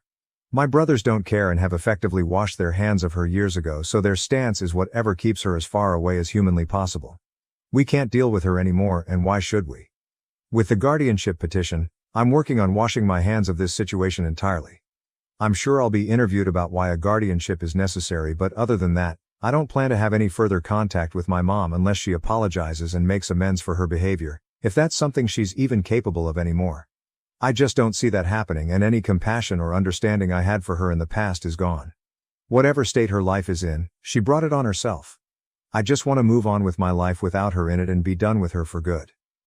It doesn't look like she'll be released from the hospital anytime soon, so there's no risk of her attending my wedding. I did talk to her boyfriend yesterday after sister and I filed our paperwork, and we decided to invite him to lunch. He's decided to break up with her for good, and we learned just how bad things were with her. He's a real nice guy who's been caught up in a bad situation and had no clue how bad she could be. I feel really bad for him. I did decide to invite him to my wedding, as I can tell he's a lonely dude who's been to hell and back. Not sure he'll show, but the offer is there. There was a time I'd have allowed an event like this to ruin the run-up to the wedding, but I've been able to separate my mom's behavior from the wedding. It hasn't put a damper on it. Now that my mom is squared away, I can enjoy myself. I just put the final touches on the catering order and am expecting the last of my supplies. My aunt wants to put the final touches on my wedding attire. If I haven't mentioned, both my fiancé and I are huge steampunk fans, and so we're wearing steampunk attire and encouraging everyone else to dress in steampunk. Not required though. My wedding dress is actually more of a suit situation, but it looks badass. I don't think I'll update again, as I want to put all of this behind me, and I don't plan to have any contact with my mother going forward. I'm looking forward to a bright future with my husband.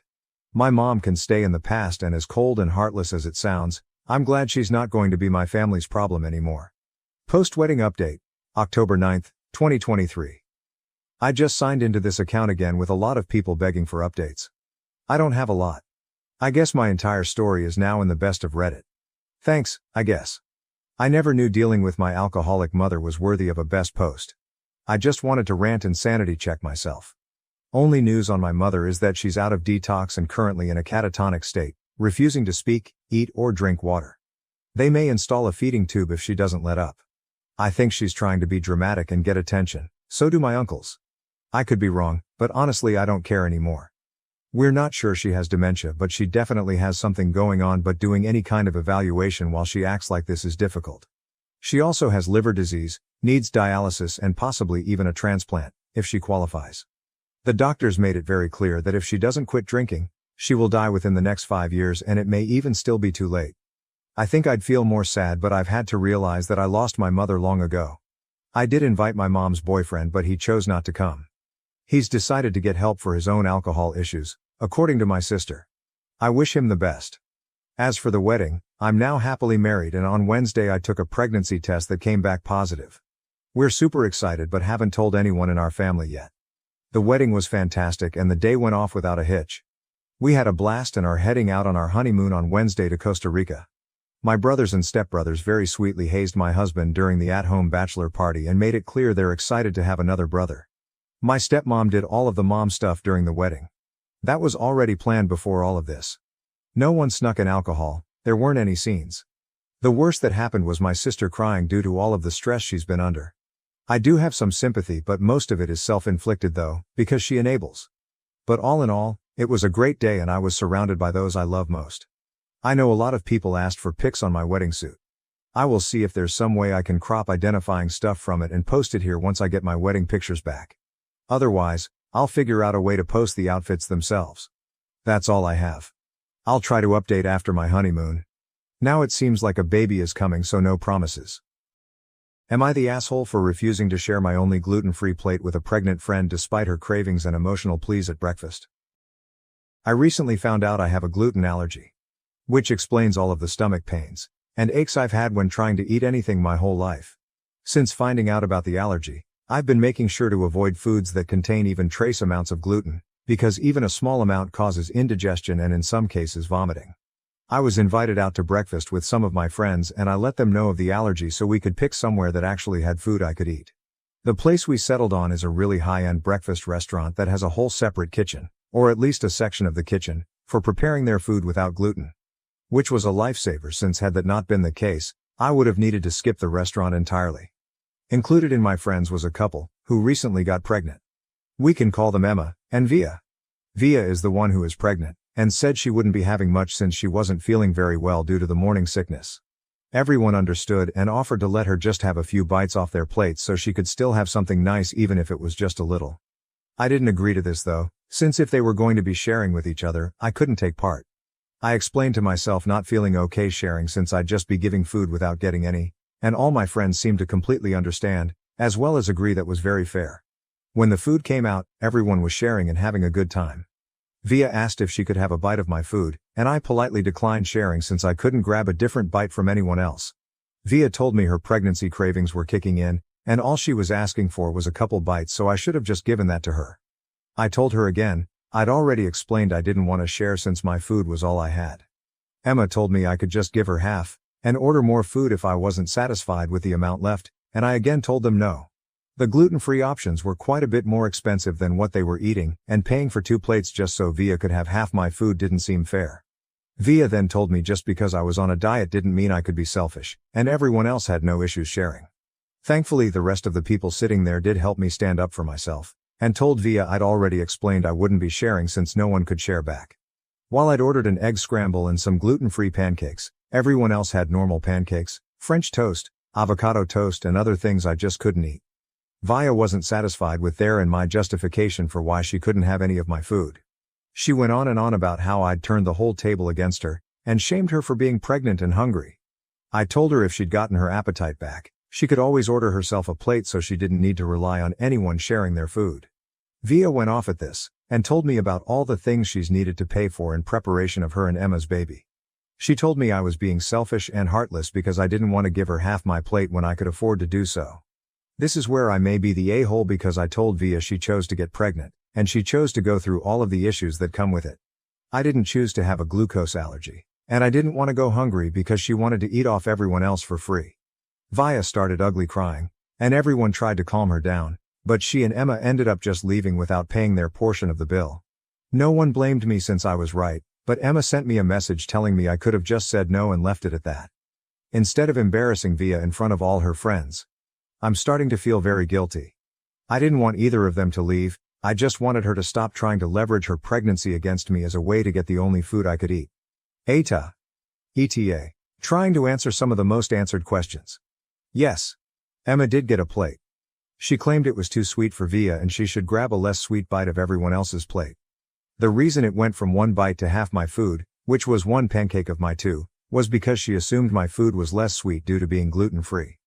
I don't think that's the case, but that was just her logic. The group agreed we wouldn't be spending as much time with either Emma or Via. Ever since getting married, the two of their bitchiness aspects have combined and multiplied.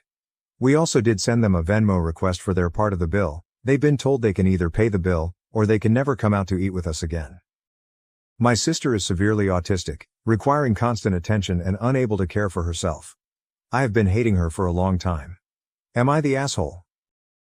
The title makes me sound horrible, but hear me out. My sister is severely autistic. She requires attention almost 24/7 and cannot be left alone. She is nonverbal and cannot take care of herself at all. Despite the fact that she is only 12, she is extremely destructive and violent and destroys anything she gets her hands on. I hate her. That should be wrong to say, but it doesn't feel like it. I was only 6 years old when she was born, and since then I've never solely had my parents' attention. Even since I can remember, the world has revolved around her. I was moved out of my room into the basement at 7 because she needed to be in the room next to my parents. All of my toys as a child were destroyed by her, and my parents simply ignored me when I complained. Even when I was 14 and she destroyed a Mac my school gave me, I was in the wrong. Along with this, I am expected to take care of her and drop everything I do for her. I can never make plans with a friend because my parents expect me to be there if they need me to take care of her. Even when I do somehow get time to myself, I'm required to leave if they need me. If I do not, then I am punished. The recent example of this is when I went to see the new Spider-Man movie, and was grounded because I turned my phone off in the theater. It seems as if I am nothing more than a slave to them, and anything involving her simply overshadows me. This last week I was chosen to give a speech at a school event. I was so excited, and my parents promised to be there, but they never showed and claimed it was because of my sister. Anytime anything like this happens for me, they are too busy with her. I've held this in for so long, and it finally spilled out today. While talking about colleges with my father, he joked that I should get a degree that pays well so when they're gone I can take care of my sister. I don't know why, but this caused me to break down. I cried and screamed about how it was always about her. I'm nothing more than a caretaker to them, that they always make it about her, and that I'm expected to be her slave for the rest of my life. I've locked myself in my room since then, and my parents have not come to check on me. Am I an asshole here? Edit. Wow, thank you for all the support and love that you guys have given me. I never expected this post to reach the popularity it did. Thank you all. After thinking about it for these past few hours, you are right that I don't despise my sister. It's not her fault that she was born the way she is. My parents came to talk to me a while after my breakdown, but I was unable to bring myself to talk to them and only cried and asked them to leave. They have made arrangements with my grandfather for me to stay with him for the time being, and am getting ready to go to his house.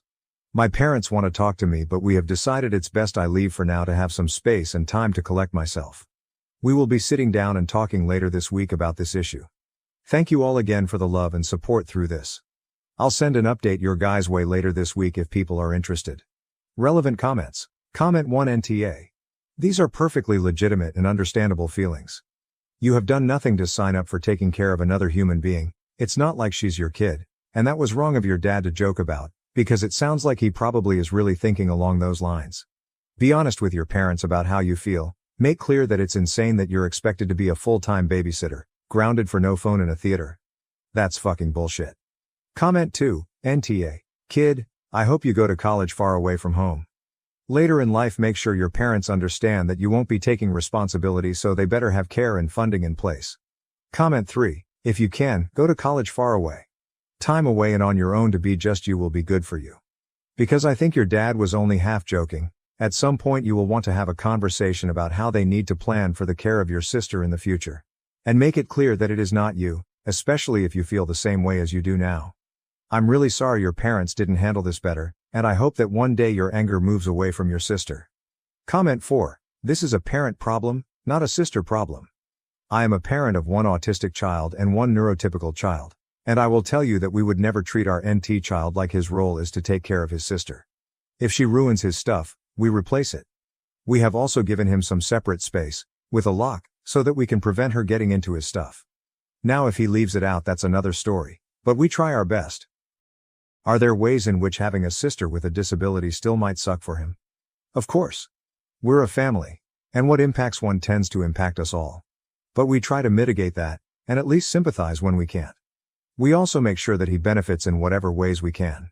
Like the fact that he has never had to wait in a long line at an amusement park because of her skipping the line pass. It sounds like your parents haven't done any of this, and have in fact, made everything worse for you. That is not your sister's fault. She can't help who she is, and at only 12, she is still learning and growing, and you may still have a great relationship once you're both adults. Your parents, on the other hand, should have done better by you. The brunt of your anger belongs to them. Update. Well, since that day I made the post, I've been staying with my grandfather. The week's been honestly a huge change for me, for better and for worse, but I'll try to run it down.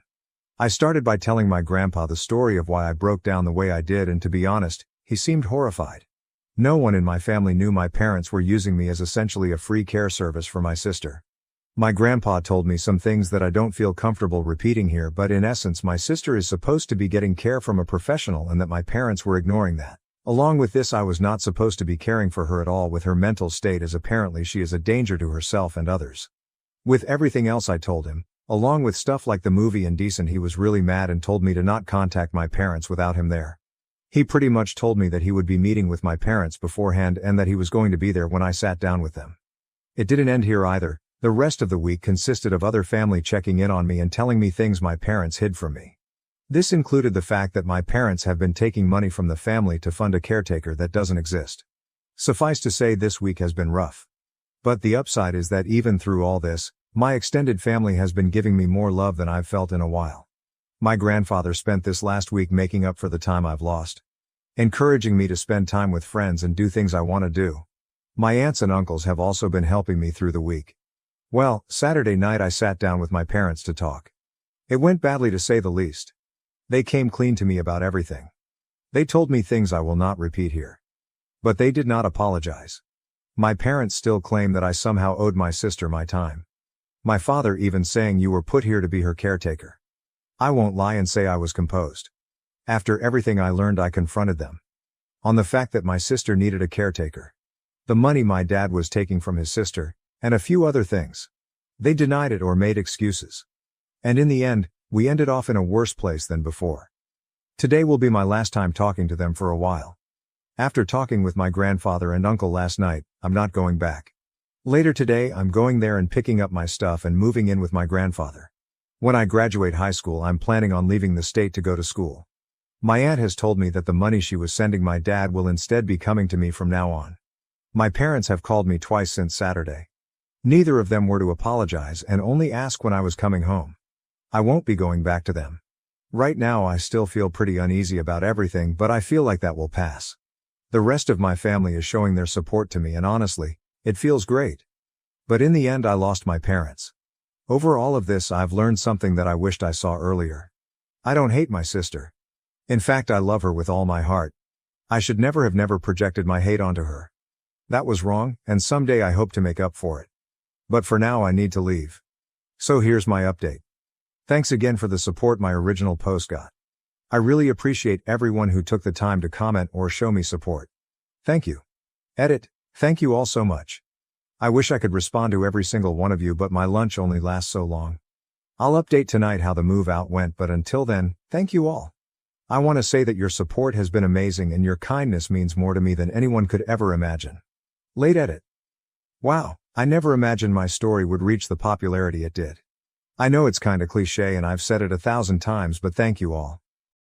We just got back from moving my things out of my parents' house. Everything I wanted to take my grandpa and uncle helped move, and it's at my grandpa's house now. I have my birth certificate, social security card, and every other document and record I could think of. My parents were quiet the whole time I was there. Shortly after I arrived, my dad left with my sister and my mom only hovered over us silently as I moved. It took a while, but as we left she broke down and told me she loved me and would miss me. I hugged her and said goodbye, and that was it. Even now I sit here and think if she really meant it. After this whole week of her not saying anything, she waited till the end. I hope she meant it. Right now though, I think I just need to look ahead. Maybe one day me and my parents can reconnect. I hope so. Thank you all for the advice and love. It's been amazing, and I'm glad that through this experience I at least got some positive out of this mess. Will I come back? I don't know. If something happens and you guys still want an update, I'll maybe come around again. But for now I'm going to move on. For all those out there who shared their stories with me, thank you, and I hope to see you on the other side. See you, Space Cowboy. Relevant comments. Comment 1, OP's grandfather is a saint. Comment 2, the sad thing is that he should have had to be as kind and good as he was. The parents were disgusting people who robbed someone of the necessary childhood experiences and felt no remorse for it. Comment 3. Yeah, I feel really bad for OP. It broke my heart when he talked about how all his toys got wrecked and no one cared. Another angle that I'm not seeing being discussed, OP's sister is being robbed too. If the parents were told she needs a caretaker, then she needs a caretaker. Maybe she would be able to make some improvements if she was working with a professional. I get that she's low functioning, but it's possible that she can sense the animosity OP was beginning to feel toward her, which is not his fault. Which could cause her to lash out more. IDK, I have a severely autistic cousin. He is verbal and doesn't need 24/7 supervision though, and he has a loving family who is always there for him. I wonder how lost he would be without that support system. OP's parents obviously don't care about their autistic daughter. If they did, they wouldn't push her off on a teenage brother who obviously isn't capable of handling that responsibility, or use her to scam their family. I just hope she will be okay. What are the parents going to do with her now that their free babysitter and money are gone? Are they going to pay for a professional caretaker themselves, or just neglect her? OP, if you see this, this is not a guilt trip, but someone in your family should keep tabs on what's going on with your sister. It sounds like she may be better off in an institution than with parents who obviously can't or aren't willing to give her the care she needs. Comment 4. I'm glad your other family is coming through for you, OP. I strongly suggest you still get a therapist to help you unpack the years of harm your parents did to you. Also, yay Grandpa, he sounds awesome. Good luck, OP. However, I would wait until you enter a college university to begin seeing a therapist. This way, 1. You will be guaranteed confidentiality as an 18-year-old, 2. You will likely be covered under a student plan that you pay for with tuition that will make therapy free, and 3. You'll have time to compose yourself when you're alone and really be able to sort out your feelings. Comment 5. I understand your predicament, for I also come from a similar situation. My older brother has autism spectrum disorder, and is on the low end of the scale. My parents, since I was about 7 years old, always stressed that I needed to take care of him and allow him to live with me once I was older, despite the 4-year age difference, alongside his physically and sexually abusive tendencies towards me, and only me, out of our family of 5. Now, I am 20 years old.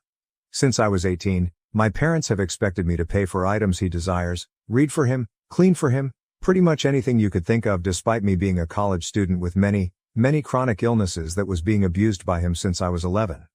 Despite everything he has done, I do not hate him or his disability. Rather, I hate that my parents have enforced that his abusive behavior was not morally incorrect, thus insisting to him that I was wrong and hated him for his disability.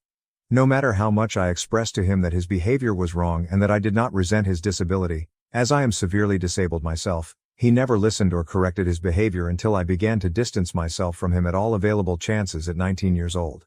He is my brother and he needs help, but I cannot be the one to give it to him because I deserve better than the life I was provided by our parents and him.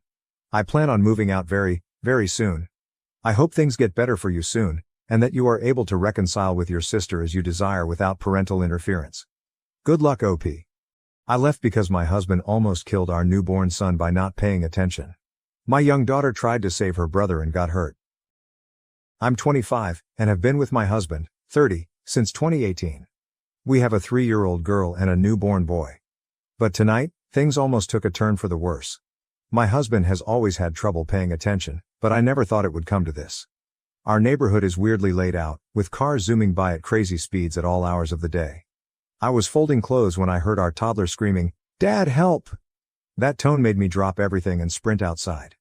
What I saw made my blood run cold. Our newborn in his stroller, careening towards the busy street. I screamed and ran to him, barely stopping the stroller in time. My baby girl's hands and knees were scratched up because she tripped trying to run after the stroller. I snatched up my baby, heart pounding, and scanned for my husband. He wasn't watching. He was chatting with neighbors, completely oblivious. The anger I felt was unlike anything I've ever experienced. I stormed up to him, shouting in disbelief. He looked shocked at first, then realized what almost happened. The apologies and tears came pouring out, but it was too late. I couldn't wrap my head around how he could be so careless, so blind to our toddler's screams and the stroller rolling away.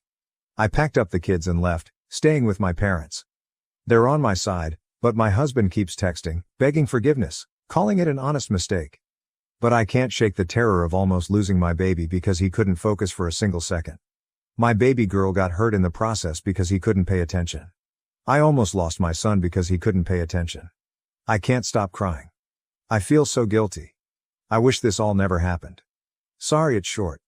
I just want to hold my babies and I can't stop shaking every time I think about it. What if I was just 1 second late? Would I have been planning a funeral? And the reason I left the house instead of him was because I hate that house. I don't feel like it is safe for the kids with all the traffic, and I was right. It's my husband's workhouse. I can't be running either. I had a C-section less 6 weeks ago. A lot of people are saying, why wasn't I watching the kids? I was doing their laundry like a parent. Does he takes them for walks to have bonding time with them? He literally created this by himself. This has never happened before. How was I supposed to know? And people saying, why didn't I get him checked out? I'm not his mother. He is 30 years old. I'm sick of people acting like I have to parent my own husband while I literally have a newborn, a toddler, and I'm still healing from a C-section that I teared my stitches from when I ran to get my baby. I don't care if it was his ADHD. The court wouldn't care either. If he killed my child, he would have gone to prison. Either way. Relevant comments. Comment 1. Okay, he was 100% wrong and I'd be livid just like you.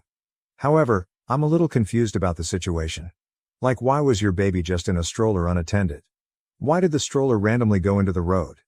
Since it sounds like you were at home, is this maybe something y'all normally do just to have a place for a baby to sit out front of your house when your toddler is playing outside?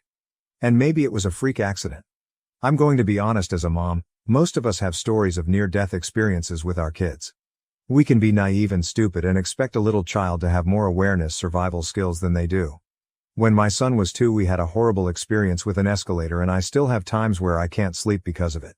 We are all idiots when it comes to parenting, because how can you know until you live it? And seriously, like, every parent has one of these moments, unless you're one of those insanely lucky ones. I still really don't understand the whole scenario of what happened, but to me it seems he really has remorse and feels terrible. And once you go through something like that, you never forget it. So if he cares and loves your kids, he's devastated and has learned a hard lesson. I don't know that your response was the best, but get why you did it in the moment. But I think you guys have a serious talk and maybe look into moving if possible. I wouldn't go straight to divorce like Reddit loves to preach. I think there is a solution here. And so sorry you're dealing with this. It's literally the worst feeling in the world. OP. Hi love, let me just clear it up for you. So I was sitting inside in the lounge room and there's a huge window behind the TV that was a little open so I could hear outside. That's when I heard my toddler scream for her dad to help. When I was outside, he was standing on the neighbor's driveway. I assume that he must have had left the baby literally on the road because there was no possible way that it would have rolled off like that, and my toddler was playing with the neighbor's cat before she noticed her brother was rolling away when I confronted him about it. He tried to explain but he just kept stuttering. I still don't know what exactly happened. I don't know if he didn't put the brakes on the stroller. If the wind blew him away, I just don't know. My neighbor contacted me and asked if I wanted the security footage because his wife is 100% on my side, so I'll probably find out once it gets sent to me. Comment 2. I want to acknowledge that this is a horrific situation, but saying I don't care if it was his ADHD isn't going to fix anything, and will probably only make things worse. Talking and thinking about it like he intentionally tried to kill your child isn't either. With ADHD, you actually do not register things like this at all sometimes. Life expectancy for those of us with ADHD is actually significantly lower because many of us end up, often accidentally, killing ourselves. It is not the same thing as carelessness, but learning about ADHD a little deeper can help you guys be safer. Understanding how my ADHD works and using different than standard precautions, like my brain needs, has actually most likely saved my life. Lie out what you want from him. That's probably because he gets his ADHD better under control, whether that be through prescription medication or more homeopathic method. That you get a different place if possible, that he does not take your kids out in your front yard without you, etc. Also, neither he or the neighbor noticed, but you heard your kid from inside? Something seems off here. Were your neighbors just watching the stroller roll towards the street? Was your husband on the other side of your house where he couldn't see the stroller? Were you already walking outside as this unfolded? I'm trying to understand better what was going on here and why your husband or the neighbor did not notice, but you did from inside. People with ADHD tend to be incredibly good and quick to act in emergency situations, so this is especially weird. I'm absolutely not accusing you of leaving anything out or anything, but asking you to think about what your husband and the neighbor were doing that neither noticed. That smells fishy. This is a horrible situation. I lost a pet due to the inattentiveness of ADHD, but I can't imagine losing or even nearly losing a child. OP, that's why I'm waiting for the footage. It doesn't make sense how this all happened. I don't know how to explain my house. There's a huge window in the lounge room, it was open a little too, I can listen out, the neighbor's house is 2 houses away. We are at the end of the street near the main road, that when you first walk into my house on your left there is the lounge on the right. The kitchen, when I got up I couldn't run that fast because I'm still healing. Sorry if this doesn't make sense. When I ran outside the neighbor's wife was running for the stroller but was still far away, and the neighbor was helping my little girl off the road. That's all I seen. I'm just waiting for a response from them. My husband was just standing there, hands on his head, doing nothing. Comment 3, I fucking screamed when I read what happened. Are you okay? Like, did you get any more damage to yourself? You literally just had a baby. What the fuck was your husband doing? Like, being outside with small children, especially on a busy street, should be treated like watching babies swim because anything can happen in an instant. I hope you're okay. And also, DDK, but do you all have cameras in your house? I wonder how long your husband was talking to the neighbor. OP, I tore my stitches from the C-section and had to go to the ER while I was there. I made sure my baby girl got her knees and hands bandaged up. The crazy thing is, I didn't even realize I was bleeding until I was in my parents' car. My mom pointed it out. She panicked and took the baby boy back to their house, and my dad took me and my daughter to the hospital. Update 1. The neighbor's wife sent me the footage, and I really can't just wrap my head around it. So my husband was walking with the stroller and my toddler was in front of them when they passed the neighbor's house. My neighbor was outside, washing his car, and my toddler saw his pet cat and stopped to pet it. So my husband stopped. Left my baby on the road. He didn't even bother locking the wheels and walked all the way up the driveway, not even bothering looking back at the baby. He had his back faced to him for about 5 minutes before the stroller just suddenly started moving. I think it's because the road is on a hill kinda, or it could have been the wind. My toddler never went near the stroller. It couldn't be her. The stroller went down the road and my toddler. That's when she started screaming and running for it when she saw it. The neighbor started running after my daughter when she tripped. He tried to pick her up. That's when the neighbor's wife's car comes into frame and she stops and starts running back to the way the stroller is coming after that. You can't really see anything because it's all out of frame, but you can hear all the commotion. My husband just stood there the whole time, hand on his head with a blank stare on his face. He didn't even do anything when our toddler was crying from hurting herself. He only started crying when I confronted him. What should I do? I genuinely do not know what to do. I'm panicking. This was never the life I wanted for my kids. I don't understand why he was standing there. I have not even gotten a text or a call from him since I got sent the video. It's just been silent. I just can't get the sound of my daughter's screams. That's the sound that no mother wants to hear. I can't explain at the moment, but it felt like my blood went cold. And I just felt pure fear. I never want to watch the footage again. Update 2. Hey everyone, I posted here a while back about my husband nearly killing our newborn son. I wanted to give a quick update on the situation. After reading through the comments, I decided to go back to my husband. Many of you pointed out that if I left him, we'd end up with 50-50 custody of our kids, which I couldn't bear. So I made the difficult choice to stay, even though my love for him has faded. My plan now is to tough it out until our kids turn 18, and then leave. I'm terrified of getting pregnant again, especially since I'm not allowed to use birth control or get my tubes tied. My parents, who could offer support, are moving away, leaving me feeling trapped. Despite everything, my husband tries hard to make things right. He still treats me with affection and goes out of his way to create special moments for our family. Seeing him bond with our newborn and our daughter fills me with conflicting emotions. I know I can't stand being with him, but I can't bear to separate him from our kids either. He was so happy when we came back home, but I can't stand even looking at him. I feel some guilt because he still calls me by my nickname, Looks at me like I'm the only girl in the world, besides our daughter, and he still continues our traditions like when the kids are sleeping he will go get ice cream and our favorite snacks and sets up a fort on our bed to watch movies on our laptop even though I'm sacrificing my happiness. My priority is ensuring my children's safety and well-being.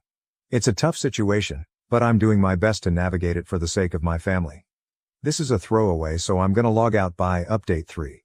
As you can see from my previous post I did go back to him and it was quite literally the biggest mistake I've ever made but I felt like I really had no choice. No money, family moved out of state, a lot has happened the past couple of months so it turns out my husband started taking meds for his ADHD a couple of weeks before I was due to give birth to our son. He took my kids on a walk to cover up the fact that he was also on meth. He took my kids to meet his dealer apparently every time they went for a walk. Looking back at the footage now, it makes so much sense because of the way he was talking to the neighbor before everything happened. He was kind of leaning to the side. I talked to my neighbor, and I asked him if he knew that my husband was on drugs. He said he didn't, but he noticed that my husband looked a bit off recently. His wife works at a rehab clinic after a fight where I had to flee with the kids to the neighbor's house. She pointed out that the way he was acting was the way that people acted with drug withdrawal. My neighbor and his wife ended up helping me book a flight to my parents. I'm currently with them right now and I have spoken to a lawyer that my parents are going to help me pay for. I thank all the people from my original post that told me to keep the footage because it is going to come in handy. My husband keeps sending me videos of him shooting up and doing other substances. He keeps saying that they are going to fix him. He sent me a video of him standing in our kids' room. And he was just screaming at me, saying that it helped him cope with his addiction. He took a knife and stabbed both of our kids' mattresses. I am not going back. He even cut up the side of my bed. There's a comment from my previous post that has been sitting in the back of my mind and has been bugging me. I think you know which one it was. It was by relevant comment, saying I don't care if it was his ADHD isn't going to fix anything, and will probably only make things worse. Talking and thinking about it like he intentionally tried to kill your child isn't either. With ADHD you actually do not register things like this at all sometimes. Life expectancy for those of us with ADHD is actually significantly lower because many of us end up, often accidentally, killing ourselves. It is not the same thing as carelessness, but learning about ADHD a little deeper can help you guys be safer. Understanding how my ADHD works and using different than standard precautions, like my brain needs, has actually most likely saved my life. Lie out what you want from him? That's probably because he gets his ADHD better under control, whether that be through prescription medication or more homeopathic methods, that you get a different place if possible, that he does not take your kids out in your front yard without you, etc. Also, neither he or the neighbor noticed, but you heard your kid from inside. Something seems off here. Were your neighbors just watching the stroller roll towards the street? Was your husband on the other side of your house where he couldn't see the stroller? Were you already walking outside as this unfolded? I'm trying to understand better what was going on here and why your husband or the neighbor did not notice, but you did from inside. People with ADHD tend to be incredibly good and quick to act in emergency situations, so this is especially weird. I'm absolutely not accusing you of leaving anything out or anything, but asking you to think about what your husband and the neighbor were doing that neither noticed. That smells fishy. This is a horrible situation. I lost a pet due to the inattentiveness of ADHD, but I can't imagine even nearly losing a child. WTF, it baffles me that you can even compare losing an animal to losing a child. You made people with ADHD sound completely unreliable for themselves and that they can't do anything. You made them sound very helpless, and saying that the life expectancy thing was completely uncalled for as well. I bet many people with ADHD reading that completely disagreed with you, judging from all the comments and YouTube videos I've seen on my post. I don't know if you're projecting that you lost a pet from your inattentiveness of ADHD. If you were letting things die in your care, you need to get stronger help. And no, I was not going to lay out what I want from him. He's the one that started mixing his meds and was high off his mind every time they went out for a walk. And no, I'm not ableist. I was in a very vulnerable state. When I first posted my original post, all I was doing was looking for help and advice, but all I got was, where was you? What were you doing? Why weren't you with the kids? Why didn't you get your husband checked out? I was healing from a fucking C-section. Get that through your heads. I genuinely hope that everybody that said something horrible about me in my original post has to get cut open and then 4 days later is forced to run down the street. I gave him another chance like you all said in my original post. You saw what happened. Stop using ADHD as an excuse. I genuinely believe that if he had killed my child, you would have defended him. And no, I did not know he was on drugs. And all the people that reached out to me, I'm going to be forever grateful for all of the parents with ADHD that didn't make me feel like it was all my fault, and all the stories that you guys have shared with me made me feel so seen because I know exactly how it feels. I hope everybody is doing well. Everybody that was defending me. I wish I could give you a big hug. I genuinely wish I could send gift baskets. I would thank you all from the bottom of my heart, and I am so sorry about that comment that person made. I know you guys are all not like that. You guys are genuinely intelligent. From all the comments that I've read, I could not thank you guys enough. And one person that sent me that horrible message, I genuinely hope I run into you one day so I can beat your ass until you see stars and say anything about my daughter or my son one more time, and I will literally track you down. Our autistic son committed suicide, and the other children blamed us. We don't know what to do. This is an Am I the Asshole post as well as an asking for advice. Sorry for the long text, but please read the whole thing as there are many important details in it that I couldn't fit into the TLDR. My husband, 59, and I, 50, have had 3 children, James, 27, Kate, 23, and Stephen, 20. When he was 6, Stephen got diagnosed with autism and we did everything to accommodate him and get help. He kept saying that he doesn't want any help and wants to be treated like a normal person. We always tried to reassure him that he needs it to achieve the same results as other kids and he should accept himself and be proud and not listen to society or other people. By the way, everyone was always super accepting and did their best to accommodate. But Stephen wouldn't listen and said that he's as competent as other people, and was it before he got diagnosed, and we started treating him like a subhuman too. Whenever someone would try to help him, he immediately started to explain that he doesn't want or need any help and came up with excuses. As he grew older, Stephen distanced himself from other people because he didn't want anyone to know him as an autistic person. He even asked us to let him change schools and not tell anyone at the new school about his condition, which we of course didn't allow. By the time he was in his early teens, he fell into a really bad depression and became suicidal, but refused to take medication or go to therapy to treat it because at that point he wouldn't accept any help from anyone at all, even if it wasn't for his autism. Stephen claimed that the cause of his depression was the special treatment everyone gave him and he just wanted to live as a normal person. He tried to make a compromise that if we let him go to a different school where no one knows about his autism and stop treating him differently, he will get treatment for his depression. By then James, Kate and a few of Stephen's teachers were encouraging us to let him do it, but we still said no. When Stephen was 15, he attempted to kill himself by hanging. At 18 he finished school, got accepted into his dream university, moved out and cut off contact with my husband and me. He still kept talking to his siblings. He left us an angry goodbye letter in which he claimed that we ruined 12 years of his life, that we are the reason why he's still depressed and suicidal, and that he hates us with a passion. He said that now he finally won't be known as a crazy, stupid and awkward person who needs help for everything, and can lead a normal life. We tried to call him and sent him letters and emails, but he didn't answer. Recently we visited him at his university, but he wouldn't talk to us and eventually threatened to get a restraining order, after which we immediately left. We haven't heard much about him since then, but from what his siblings told us, he was doing better now, although he still suffered from depression. Anyway, today he committed suicide. From what we know, he overdosed on medication.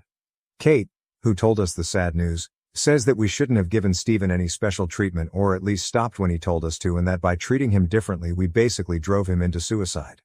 She said that we've failed as parents and she will consider cutting contact with us too because she doesn't want people like us as parents. James agreed with her and said that we should at least acknowledge our mistake. Kate packed her stuff and left shortly after. She originally planned to stay for New Year's too, saying that if we want to keep a relationship with her, we should admit what we did wrong and learn from it. We, however, think that it's the fault of society with its standards and expectations, and Stephen's own fault because he wouldn't accept any help. We're absolutely devastated. Is Stephen's suicide really our fault, and what can we do to save what's left of our family? TLDR, our son was diagnosed with autism as a child. We got all the help we could, but he didn't want it. In his teens he became depressed and suicidal. He cut contact with us when he moved out. Today we found out he killed himself, and our children say that it's our fault. Our daughter threatens to cut contact as well. Are we really to blame for his death, and what should we do?